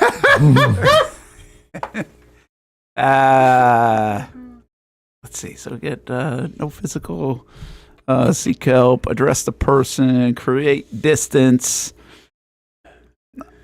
I'm gonna think you were kind of close on Austin's slap hand away. Ooh. Okay. Slap hand away. All right. Swing on him. Hamby gave it to you.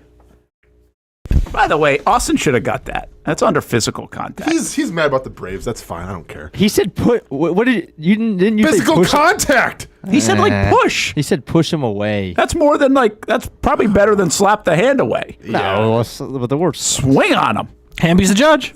Yeah, Hamby is the judge. All right. I would give that to you. No, it's fine, Brent. It's fine, man. We're having fun. The last one. I'm having fun. I know how you're feeling about it. I'm fine. I'm not changing. For the sake of Brent, get that person fired. Like, ask. I just want to circle back to for the sake of Brent. That was a joke. You're trying to get rid of him? Hey, that was a joke. Contract's up tomorrow. Brent Strange is asking for Brent Martineau's job because the whole shtick is that Brent made him feel. Yeah, I mean, it's not a bad. It's not on there, but it's not bad. He probably should get fired for that. Yeah. Can you phrase the question? No, like Harvey does it a lot. So he does. Just can you tell us the question again? The question that I asked these people were the top 5 things you do when someone you don't know touches you? And by the way, I see Steve Harvey all the time touching these people. Yeah, and Harvey, by the way, asked the question too much. I just wanted to see if anything resonated once you asked the question. Harvey will go around their shoulder, when there's 2 strikes. Yeah, but you kind of sign up for that. Karen, how we... I can promise you Brenton Strange didn't sign up for getting touched yesterday. just in practice. What do you got, Brent? Gosh, this one's kind of tough. It does make sense, though. Yeah, this one is tough. Okay. Oh, okay. I'm just going to say. He doesn't have it, I I promise. don't have it. But touch them back. That's what I was going to say. Reverse psychology, man. Oh, okay. Brent, you literally took my answer. That's what I was going to say. You got it so excited about touch him back. Because then I felt like I was going to win too. Because I was going to say that one next. If someone touches you, what do you do? This is a tough one. Okay, you just swallow it and just keep going with your life. Like you don't do anything. Like you just act like that's a good one. It didn't affect you, even though it did Accept deep down. Accept it. Swallow it. Bury it deep down. Emotional damage. Nope. Okay. Here it is. Body language. That's the first time we've ever nailed that. Brent's been 20 times Good job. making. Finally. All right. We got there. The second one that we'll have to fly through here. Did you guys talk about Ryan Sandberg? Yesterday a bit, yeah. A little bit. Rest in peace. One of the greatest human beings to ever walk Earth. Oh, really? Oh, my gosh, yes. Awesome. One of the, you to say that means a lot. No joke, one of the best human beings there's ever been. Rest in peace, Ryan Sandberg. So then, as I was at the town center asking about touchy Brent over there, I said, hey, you guys know Ryan Sandberg? Most of them said no. I said, well, that's a shame. And I said, but when you think of the greatest human beings to ever walk Earth, oh, wow. who do you think of? So he's the top 5 greatest humans to ever walk Earth. No, not athletes, just human beings. Human beings. All right, I'll start because Brent started last time. Go ahead and give me Gandhi. Wow. What do you mean, wow? I'm just surprised, is all. Yeah. I just didn't think you'd go there, that's all. I love that Casey included his first What do you think I'm going with? Sydney Sweeney? Like, of course I don't know. Gandhi. I just didn't. Okay, sorry. Okay. Mother Teresa. Good answer. Okay, Mother Teresa. I didn't think this would go this well. You guys aren't the smartest. Okay, Those are phrase my it one more only time, two Casey. guesses. The top 5 greatest humans to ever. Dr. Nicest humans. Sorry. Nicest. Yeah, I'll say this. Dr. Martin Luther King. MLK? It's loading. I mean, the suspense just killing me, huh? Yeah, it's Jacksonville. That's a crazy lock. Who do I tell you, man? Oh, you don't mean to tell me Martin Luther King is one of the best people ever? Okay, whatever, man. That's all right, Brett. We got 2 more minutes. Wait, what did he say? Nothing, man. We're good. We're good. That was a Shachter line. Yeah. I'm due for one of those every once in a while. I'm going to say the Pope. Could you be more specific? There's been a bunch. Oh, they want one particular Pope? One. I'm just. Yeah, he said not. He didn't say job titles. Specific human beings. Whew. Pope John Paul II. Get that one over with. Nicest people in history to walk the earth. To walk the earth. Nicest. How many popes can people name? I wouldn't try to name anymore. Nicest person. Okay. Give me Mr. Rogers. Oh, that's a good one. I like that. I can tell from Casey's direction that's not going to be it, but Mr. Rogers. That's a I poll. feel good about it. You feel good about it? I feel good about it. Wow! Let's go, That's Brent. unbelievable. Let's go. That was a great poll there. That's amazing. Yeah. That is really good. Who else you got, Brent? Nicest people. Oh, man. You got to think about more than sports here, Brent. I got it. I mean, listen, I had Mother Teresa. I tried the Pope. Thought that was pretty good. Nicest. My goodness. Mother. Mother. Whoa. Whoa. Who am I trying to think of here? I'm trying to think of, like, I wonder if it's like someone like an Oprah or somebody like that. You get a car. Like a star. I feel like it's a. I mean, she's helped a lot. It's got to be a woman of some kind. Not Ellen. Hamby couldn't resist. This is so off the rails. I had somebody in my mind, and now I can't think of them. It's not Oprah, though. Dump this entire segment. All right. Clean it from the internet. Thanks, Brent. Oh, wow. Yeah, the Brent was running out of time. No women left on the list. Really? Nope. Who was the dude that did the paintings with the afro? Bob Ross. Bob Ross. Next. No? Okay. No Bob Ross. No, Bob. Oh, I got you. Yeah. Nicest humans. I mean, it's... Who's a good human, man? Who's a good human? Say somebody, Brent. There's no athlete, is there? No. I don't have any more guesses. I'm out. Gandhi and Teresa. That's a good one. Nelson Mandela. Oh, Nelson Mandela. Yep. Yeah, good one. Too. Dalai Lama. He's a sleeper. I think the Dalai Lama. Oh, he is. Like you don't think about the Dalai Lama a lot. No, Mandela though I could have got. Mandela for sure. Yeah, I could have got. Dalai Lama, man. That was a good one. Wow, somebody else didn't guess Mr. Rogers. I'm impressed with Mr. Rogers. Where your mind went there. That was good. Yep. I don't know if that was a good segment or bad one, Casey. I'm not really sure. I can always judge by how much I laughed. I laughed my ass off that segment, so I had fun. We will see you again tomorrow. We will have Jags. About 1st and 10 training camp tonight, 11:15 on CBS 47 and Fox 30. Conversation with backup quarterback Nick Mullins on that show. Most of us know how to throw.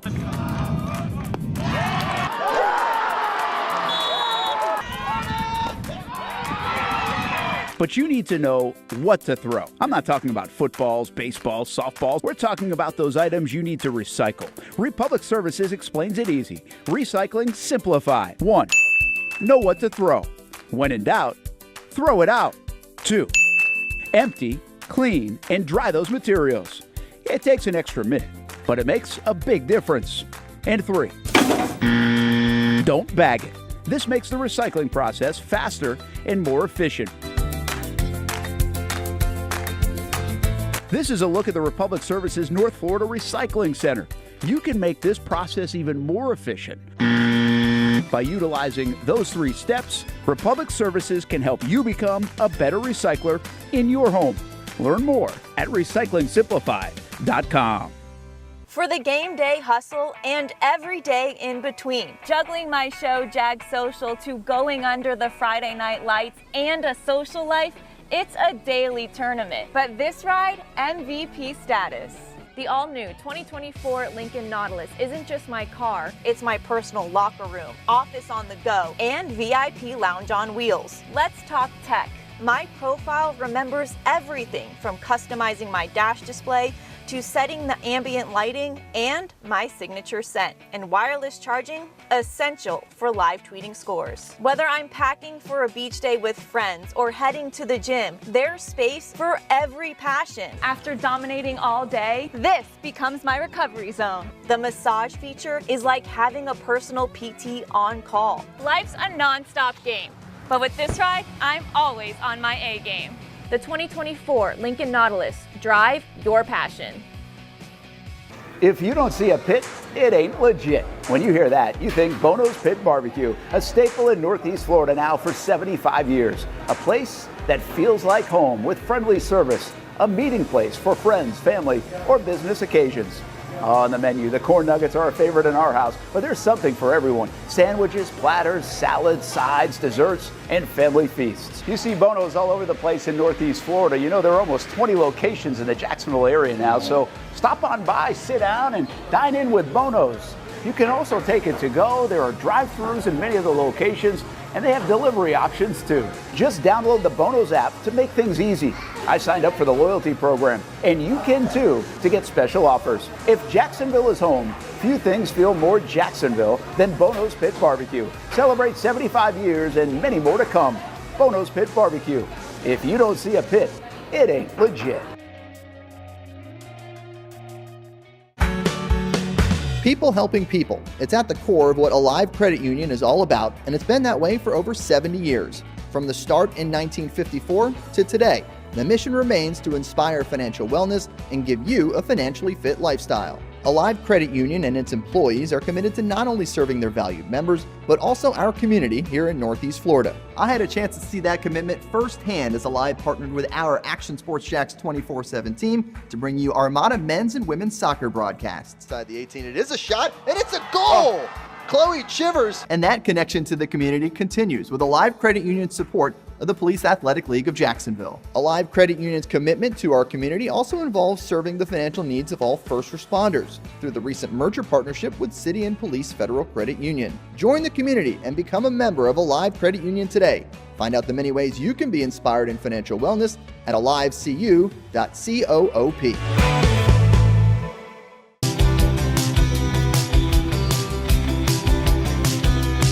Welcome inside the Armor Guard exterior and gutter helmet showroom. There's a lot going on, like glass exteriors, replacement windows, and down there we have the retractable screens and awnings, plus hurricane protection.